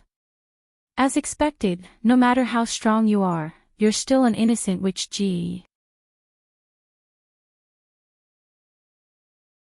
Chapter 1794. 2 days passed by in the blink of an eye. When the sky was once again shrouded in darkness, dazzling fireworks bloomed one after another in the sky above the Holy Realm's floating island. While illuminating the entire starry sky, they painted a variety of flames. The scene was exceptionally gorgeous. However, those fireworks were not ordinary fireworks. They were the scene of the elves sealed in the elven or being released and shot into the sky. For ordinary people, using such a method to create fireworks was undoubtedly beyond common sense. After all, the elven ore was quite expensive. Not to mention other things, if the most ordinary family wanted to buy a piece of elven ore, they would definitely have to spend a lot of money. They might have to scrimp and save for the next few months just to afford a piece of elven ore. Under such circumstances, it was unimaginably extravagant to shoot such expensive elven ores into the air like fireworks. However, for the Elven Sword Dance Festival that was only held once every few years and was a sacrifice to the greatest existence in the world, people did not have the intention to cut corners. It was completely necessary to be extravagant. At this very moment, countless people had surged into the spacious hall of the Grand Offering Hall. It was bustling as if it was a festival from somewhere. These people were all waiting for the appearance of the 5 elven concubines. The 5 elven concubines were in the deepest part of the great sacrificial hall, listening to the voices of the 5 elven kings. As the elven concubines who directly served the elven kings, these girls could directly communicate with the elven kings to a certain extent, receive the elven kings' orders, and spread them to the world. The finals of the Elven Sword Dance Festival would be held tomorrow. The elven concubines needed to listen to the elven king's voice, and through the elven king's announcement, they would know the location of the finals and spread it to everyone. Therefore, people poured into the great sacrificial hall en masse, waiting for the elven concubines to announce the location of the finals. Of course, to the rest of the people, this was just a large-scale ceremony. Therefore, gathering in the great sacrificial hall like this was just the human nature of wanting to join in the fun. In other words, the House of Gods did not require the contestants of the finals to be present and listen to the elven concubine's announcement. Because of this, the purgatory apostles of the Alphys Empire were not present. They only released their envoys to the great sacrificial hall, intending to learn the location of the finals through the elven concubine. Although that was the case, Lotus also came to the great sacrificial hall. No, Lotus did not directly enter the great sacrificial hall. Otherwise, if the strongest sword dancer appeared in such a lively scene, it would definitely cause a strong fan reaction, right? Lotus did not like the atmosphere of being sought after. The feeling of being the center of attention was a little uncomfortable for this person who came from the Education Academy and was once trained to be an assassin. Therefore, Lotus came to the top of a hill and looked down at the bustling great sacrificial hall as she softly murmured. "Tomorrow is the finals." His voice had just sounded when another clear and pleasant voice, which was like a silver bell, rang out. "And the duel you desire will soon be realized, right?" Along with such a pleasant voice, pitch-black feathers suddenly fluttered down around Lotus. Amidst the feathers that filled the sky, Lustia quietly appeared. She raised her head and looked at Lotus's delicate figure as she stood in the wind. There was a trace of sorrow in her voice. "Have you really decided to fight that person? Didn't you already get the answer?"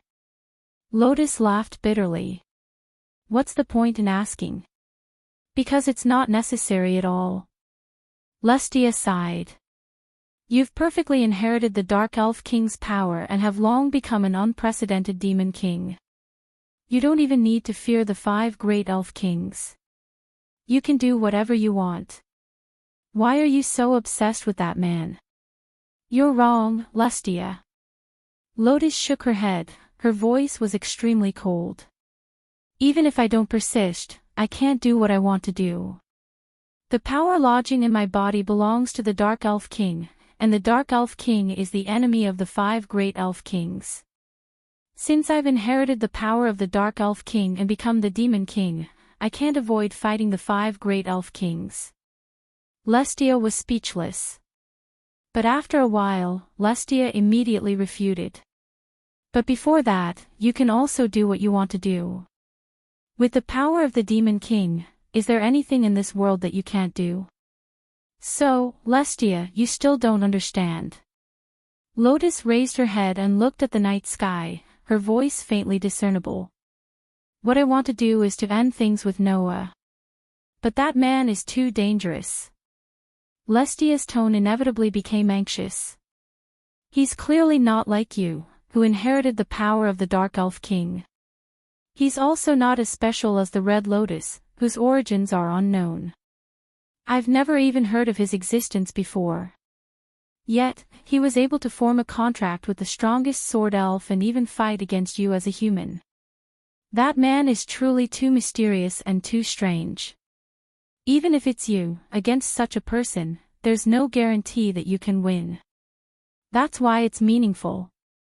Lotus unconsciously placed her hand on her heart. If there's no suspense, then what's the point? Lustia bit her lip when she saw that Lotus did not listen to her advice.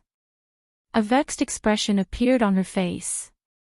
Unlike Lotus, who was obsessed with Noah, Lustia was only wary and hostile towards Noah. That was because Noah was too mysterious. It wasn't just in the aspect that Lustia had just mentioned. In other aspects, Noah was far too mysterious a person. The reason why Lotus could perfectly control the power of the Dark Elf King was because Noah's thing seemed to be lodged in her heart, and it played a role in controlling her. The Dark Elf King was afraid of the thing in Lotus' heart. Or rather, it had no resistance to the thing in Lotus' heart. That was why it was so obedient to Lotus' control. Since that thing belonged to Noah, it was enough to see how powerful he was. Frankly speaking, Lustia had always been very uneasy. If Lotus was defeated by Noah and the thing in her heart was taken away, the Dark Elf King's power would go berserk and turn into a ball of resentment. What would she do then? This uneasiness had always been buried deep in Lustia's heart and had become a source of pressure. If possible, Lustia really wanted to kill Noah behind Lotus' back. Unfortunately, Lustia knew that she could not do anything to Noah with her own strength. Since she could not do anything to Noah, nor could she persuade Lotus, Lustia was helpless. I really don't know what to say about you, Lustia complained. Who did you learn from when you refused to listen to advice? Lotus could not help but smile when she heard this. Then it can only be from you, right? Lustia. No matter what, Lustia had always been by Lotus' side when she was in the Education Institute. She taught Lotus all the emotions and beauty in the world and let Lotus know the truth of the world. If it wasn't for Celestia, Lotus would have become an emotionless tool that only existed for the sake of slaughter under the tutelage of the Education Institute. I don't remember teaching you to be so awkward, Lustia said unhappily. Then, she quietly stepped forward and held Lotus's hand as she spoke softly. You have to win, Lotus. I will. Lotus squeezed Lustia's hand and smiled. After all, I still have to help you fulfill your wish. Yes. Lustia raised her head and looked at the starry sky with Lotus. Fulfill the wish that couldn't be fulfilled 3 years ago. Yes. Lotus nodded heavily. This time, we will succeed in one fell swoop. Let's hope so, Lustia said with a smile. But Red Lotus' wish is different from ours. She might become our obstacle. You can't forget this. I know. Lotus's eyes twinkled. What she and I are praying for is the same, but the methods we use are different. Whether my method is correct or hers will depend on this year's Fairy Sword Dance Festival. Chapter 1795. In the center of the floating island, in the corridor, Noah walked forward with strong steps and arrived in front of a room. Without any hesitation, Noah opened the door and barged in. Sorry, I'm late. Noah's voice immediately made the room that was in a state of discussion return to silence. Claire, Lindley, Fayeanna, Alice, and the other girls all gathered their gazes on Noah with some dissatisfaction on their faces. Really, where did you go? Lindley puffed up her cheeks. You didn't even attend the announcement of the elf concubine. Don't you care at all where the finals are? Anyway, you'll definitely go, right? Noah said as he sat down on the last seat of the round table. Since you're going, it doesn't matter if I go or not, right? Don't you know what a team operation is? Claire sighed dumbfoundedly. Come on, you're still the captain. Well, I have my own things to do. Noah shrugged. In order to better understand the opponent, I've been spending almost all my time in the sanctuary's library these 2 days. Since the last time he had some guesses about the identity of Red Lotus, Noah began to confirm his own guesses and did a lot of research for this. Therefore, in the past 2 days, the group of girls had been conserving their energy. Only Noah had been immersed in the library of the Holy Region and had been collecting information. The girls also knew about this matter. Therefore, when they heard Noah say this, the girls immediately calmed down. Then how's your investigation? Alice asked as if she was concerned. Is there a result? More or less. Noah scratched his cheek and glanced at Claire and Fayeanna. Seeing that the 2 girls were listening to him attentively, he smiled bitterly in his heart and changed the topic. So, has the location of the finals been announced? Yes. Fayeanna nodded. The location of the finals is the abandoned city of Megidor. Megidor? Noah frowned. After spending 2 days in the Sanctum's library, Noah had gained some understanding of the floating island. This so-called Megidor was originally called the Ivory City. It was not a famous place among the floating islands in the Sanctum. From its nickname, Abandoned City, it could be seen that it was a place that no one would ever mention. Noah had inadvertently found a record of it in a book. It was said that it was a city built by the elves of the elemental spirit world during the primordial era. However, that city was reduced to ruins in a war. That war was the Elven War. The 5 Elven Kings' Camp and the Dark Elven Kings' Camp had launched an unprecedented war, and the final battlefield was the abandoned city of Megidor. Because of that war, Megidor had been reduced to ruins, becoming a battlefield that had been abandoned for a long time. Why would the finals of the Elven Sword Dance Festival be held in such a place? Noah frowned. No matter what, the Elven Sword Dance Festival is a sacrificial ceremony. There's no reason to hold it in such a junkyard, right? We were just discussing this point. Fianna said with a troubled expression. But, in the end, we still couldn't come to a conclusion. That's true. Noah's frown slowly relaxed as he said this. Since you can't understand, then don't think about it. Anyway, what we have to do is the same. We have to win. That's right. Claire nodded her head heavily, her expression becoming more and more serious. But, the finals are a little different from the preliminaries. We have to discuss how we should act. The rest of the girls nodded as well. The finals of the Elven Sword Dance Festival was the same as the preliminaries. It was a battle for magic stones. The 4 teams that qualified for the finals would be randomly teleported to the battleground. They could move freely and try their best to obtain magic stones. In the end, the team that obtained the most magic stones would be the winner of the Elven Sword Dance Festival. The difference was that the finals would only last for 3 days. Moreover, the random teleportation this time wasn't based on the teams, but on the members of the team. In other words, even if they were Elven users of the same team, they would still be separated and randomly teleported to different places. After that, it would be up to each team to decide what to do. If we can find our teammates first and act together, it would definitely be more advantageous. Alice pointed out the main point. If we act alone, once we encounter an enemy, it is very likely that we will immediately enter a battle. That would be too dangerous. Yeah. Lindsley agreed, which was rare. I don't think that I can win against those ace-level opponents in a one-on-one battle. Although Claire, Lindsley, Fianna, and Alice were all outstanding Elven users, compared to those ace-level team leaders, they most likely had no chance of winning in a one-on-one battle. Not to mention Lotus, just the Dragon Duke Leola of the Dragon Duchy of Laguna and the Holy Knight Luminaris of the Holy Lucia Kingdom, let alone one-on-one, even if 2 or 3 of them worked together, they might not be able to win. They had to gather at least 2 people to have a chance of not losing against Leola and Luminaris. If they had the chance, they could definitely escape unscathed. As for Lotus, even if the 4 of them gathered together, they would only be serving themselves as fodder. Not to mention, Lotus, Leola, and Luminaris were only ace-level team leaders on the surface. In the Purgatory Apostles, other than Lotus, there were also extremely dangerous characters among the Elven users. For example, Red Lotus. For example, Muya.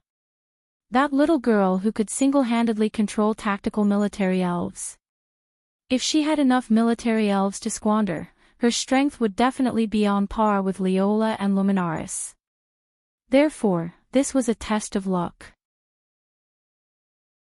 Whether or not they could meet up with their teammates before encountering those ace-level opponents would be a very important factor in the outcome. If that's the case, then the communication Elven or an Elven magic will probably be greatly restricted. Detection skills may also not be of use. Otherwise, the organizers wouldn't have used this competition format. Noah curled his lips. It's completely up to luck here. Among us, the only one who doesn't have to worry about encountering enemies before meeting up with his teammates is you. Claire looked at Noah. If it's you, even if you encounter Lotus Asubble, you can still escape unscathed, right? After all, Noah is our team's ace-level team leader, Fianna said helplessly. Just like how we have to worry about encountering other teams' ace-level players before meeting up, the other teams will definitely worry about encountering our ace-level players, right?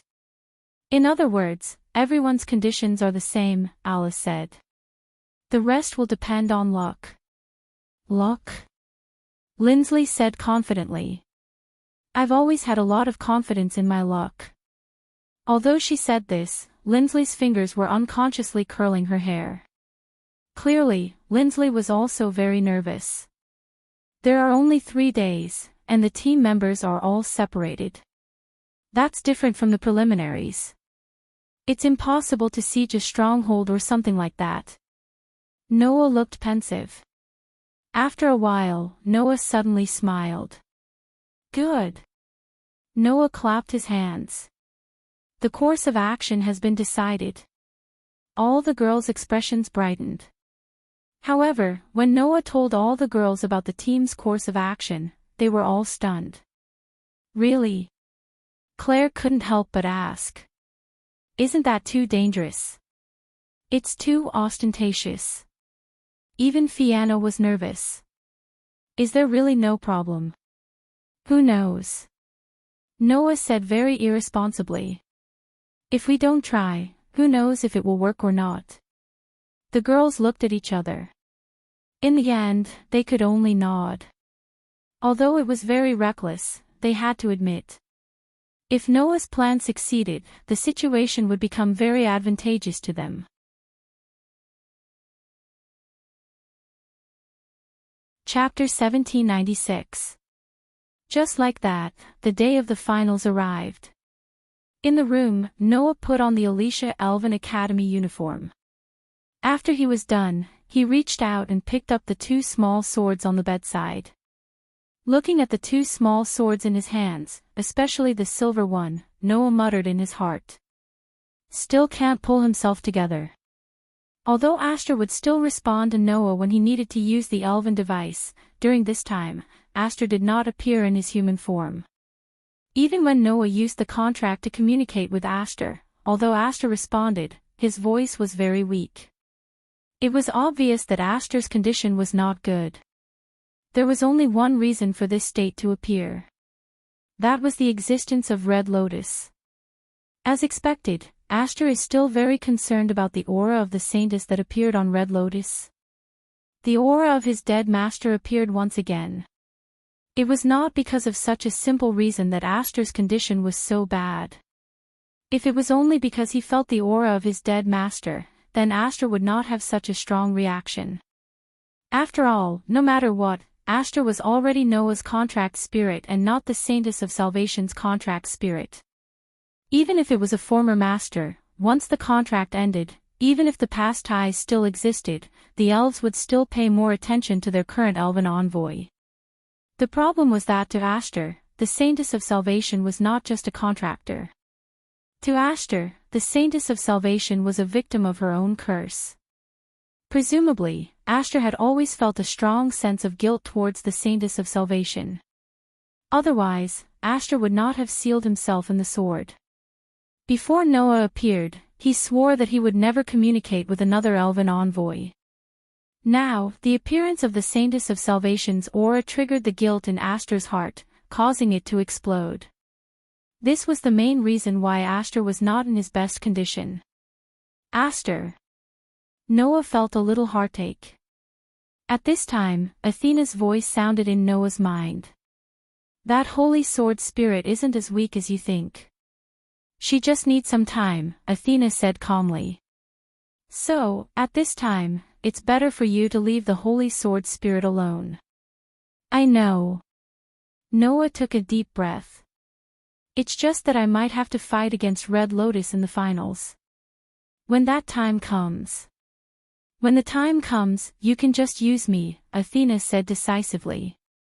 Didn't you hide me so that I could help you win at the critical moment? No matter what, Athena would never lose to Aster.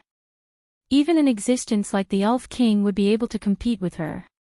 With such a hidden trump card, once taken out, it would definitely be able to turn the tide of the battle, right? In addition, there was no need for Athena to appear. Noah believed that hiding the Holy Sword Spirit, which was comparable to the Elven King, as a trump card, would definitely be effective. For this reason, Noah had never used Athena. However, if he had to fight against Red Lotus, it would not be strange at all if he had to use Athena. In terms of strength, that elf envoy was probably not inferior to Noah and Lotus. Hence, Athena's decisiveness was absolutely necessary. At this time, Aster's voice sounded in Noah's mind. You don't have to take special care of me, divine sword spirit. I'm not so depraved as to immerse myself in my own memories when Master is in a tough battle. Aster. Noah's expression lit up as he hurriedly asked. Are you okay? I'm fine, Master. Aster's voice was as emotionless as usual. However, Noah, who knew Aster well, could hear the fatigue and determination in his voice. Please don't worry about me. I am Master's sword. Even if Alicia really revives and becomes Master's enemy, as Master's sword, I will still point at her. You don't have to force yourself, Noah said hesitantly. Although Red Lotus is troublesome, even if I only use Athena, it won't be easy for her to take me down. I'm not forcing myself. Aster's voice carried a trace of determination. If that elf envoy called Red Lotus really has some kind of relationship with Alicia, then I have to face her personally. At this point, Aster paused for a moment before speaking in a low voice. Master said that he doesn't want to leave behind any regrets. Hence, before you carry out your mission, you have many things to do. Hence, in order to not leave behind any regrets, I have to face Alicia's matter. Noah was speechless. Just let her be. It was rare for Athena to stand on the same side as Aster.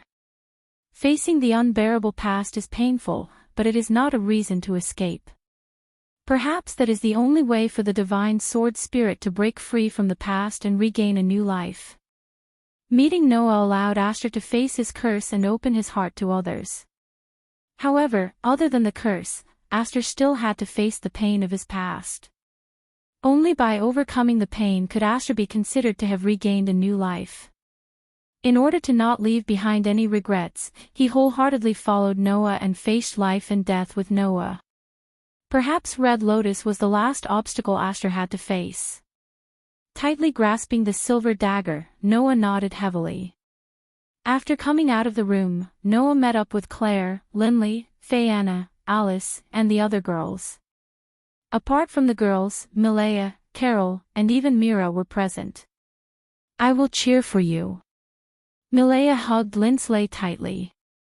Big sister, you have to save big sister Yusha. I know. Linsley gently stroked her sister's head. Leave it to me. Mississippi, Carol hugged Linsley as well. I will cheer for you too. You have to do your best too, Carol, Linsley said worriedly.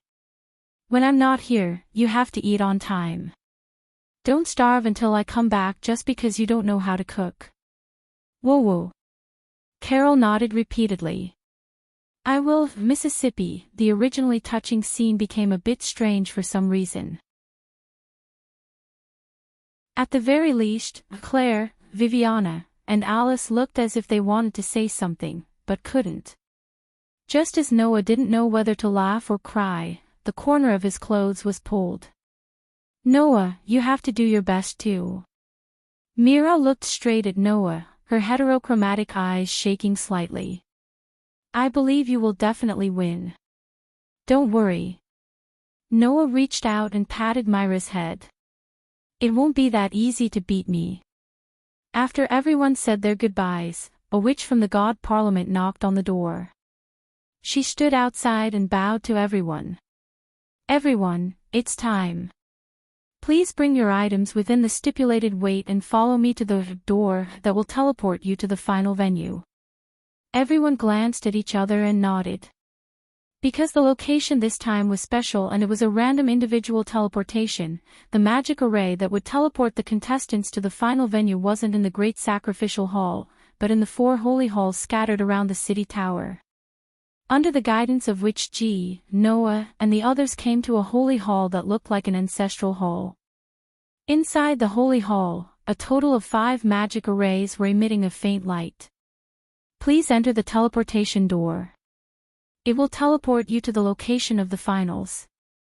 Witch G, who was leading the way, bowed to everyone. I wish you all the best. Claire, Linsley, Diana, Alice, and the other girls looked at each other, then their gazes all converged on Noah. Under the gazes of the girls, Noah smiled and nodded. Immediately after, the group of people lifted their feet at the same time and stepped into the glowing magic array. Clank! The bright light enveloped everyone. In the next second, the group turned into light particles and merged into the magic array, disappearing on the spot. The final of the Elven Sword Dance Festival began.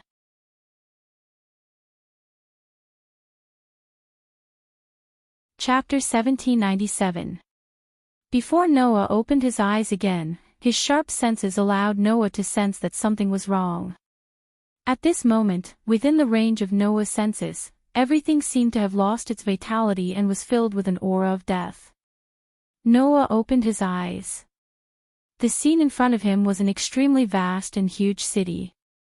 It was not an ordinary city, but was filled with the traces of time, as if it had been abandoned for a long time. The sky was dark gray without any light. Around him were buildings made of huge stones, which looked like sacrificial halls. The rubble was piled up like a mountain. The ground seemed to have weathered and was full of cracks. This abandoned city was located in a sea of trees filled with strangely shaped trees, as if it had existed since the birth of the world, and was filled with an ancient aura. However, in that aura, there was not a trace of vitality. In the world of the elemental spirits, elves should be everywhere and exist in all kinds of environments. However, in this abandoned city, Noah did not sense any elves' aura. No wonder this place is called an abandoned city. Even elves have given up living in this place. This was a very inconceivable thing. It should be known that even if it was an abandoned place, logically speaking, there should still be elves. For example, in swamps, elves with poison attributes like to live there. For example, in deserted deserts, elves with fire attributes and a preference for hot and dry environments would also live there. In the world of the elemental spirits, there were so many types of elves that they could be found everywhere. It was absolutely inconceivable that there wasn't a single sprite in existence. However, we can't rule out the possibility that elves that only appear at night live here. Thinking about this, Noah patted his cheeks. Now is not the time for archaeology. Let's start implementing the action plan that we set yesterday.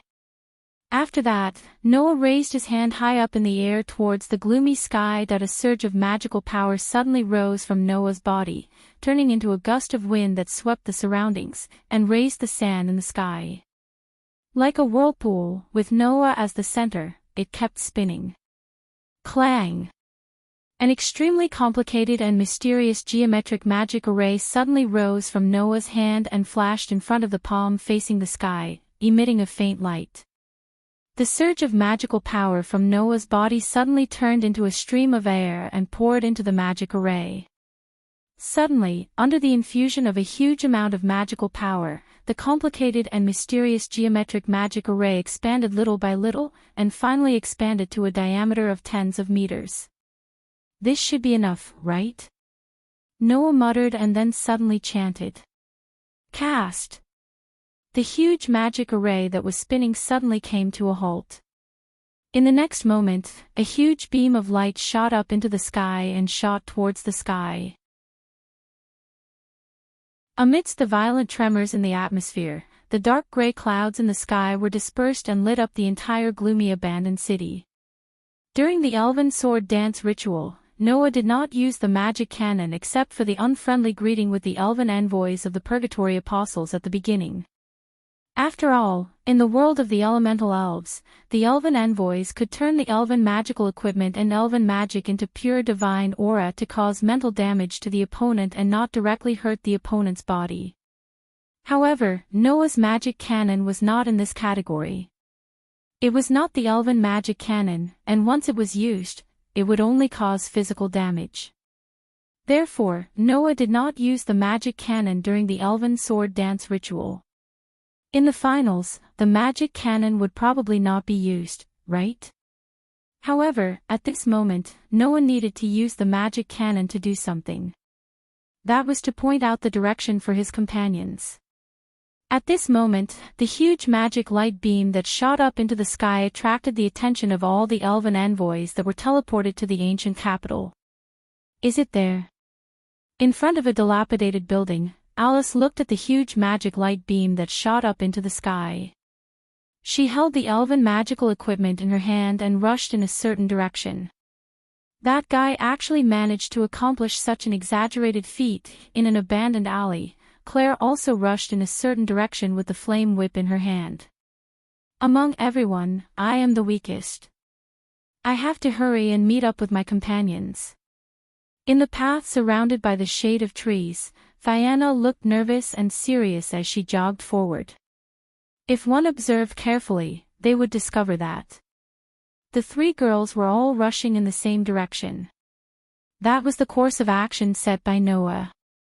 After being teleported to the abandoned city, Noah would directly release the most eye-catching spell in the sky to ensure that everyone could see it. At that time, everyone would rush 200 meters north in that direction. There, apart from Noah, the girls could meet up and move as a group. As for why they didn't directly converge at the light beam and instead went 200 meters north, the reason was very simple. Using such an obvious method to point out the direction, Claire, Linley, Fianna, and Alice definitely wouldn't be the only ones that got the hint. After seeing the huge light beam that shot up into the sky, all the elven envoys hesitated for a moment. Some went straight for the light beam, while others were worried and took a detour. Under such circumstances, if the girls went straight for the light beam, they would only encounter the other elven envoys and enter a battle. Therefore, they couldn't directly go to the light beam. This was the course of action set by Noah. Because of this, the group of girls thought that this method was reckless and dangerous. However, Noah possessed strength that exceeded that of ordinary people. Even if there were elven envoys that followed the huge light beam to his door, they would only be delivering magic stones to Noah. There was only one thing that Noah miscalculated. That was, not everyone was able to see the gigantic magic light pillar that connected the heavens and the earth. In an underground maze, Linley blankly looked at the stone walls and the intricate paths in all directions. After a while, she let out a sorrowful cry. Where is this? Wang, as the sound of air vibrations became weaker and weaker, the huge magic light beam that shot up into the sky started to dim little by little. Finally, it turned into a ray of light and disappeared in the air. At the same time, that huge magic array with geometrical patterns also slowly shrunk until it disappeared. Phew, Noah let out a sigh of relief and murmured. There shouldn't be any problems for the time being, right? At this time, the elven envoys and the team should have rushed to the designated location to converge. And the elven envoys and the other teams would definitely be rushing over here. In the plan, Noah was the only one who didn't need to rush to the rendezvous. This was because Noah could stay here and wait for others to deliver magic stones to him. However, there should be a lot of people who are worried that this is a trap. It's impossible for too many people to come here directly. Noah muttered to himself. Except for a limited number of people. As soon as this sentence came out of Noah's mouth, the sound of wings flapping in the air sounded in midair. Noah raised his head and looked at the sky. There, a giant dragon with a pitch-black luster flew over and stopped in front of Noah. It seems that my luck is very good. Accompanied by such a voice, the Dragon Duchess of the Dragon Duchy of Doragonia stared at Noah with a burning battle intent in her eyes. This is also the Dragon King's blessing, right? Is that so? Noah smiled indifferently. Are you sure your luck isn't the worst? If the bad luck you're talking about is encountering you. A rather heroic smile appeared on Leola's delicate and cute face. Sorry, I think my luck is really good. As soon as he said that, the huge black dragon flying in midair immediately opened its ferocious dragon mouth, and surging black flames suddenly surged within. In the next instant, the pitch-black flames turned into a flame breath that fell from the sky. Like a burning meteorite, it shot toward Noah. You're tuning into the Journey of the Soul YouTube channel. Don't forget to subscribe and join us on this journey to catch the most captivating stories.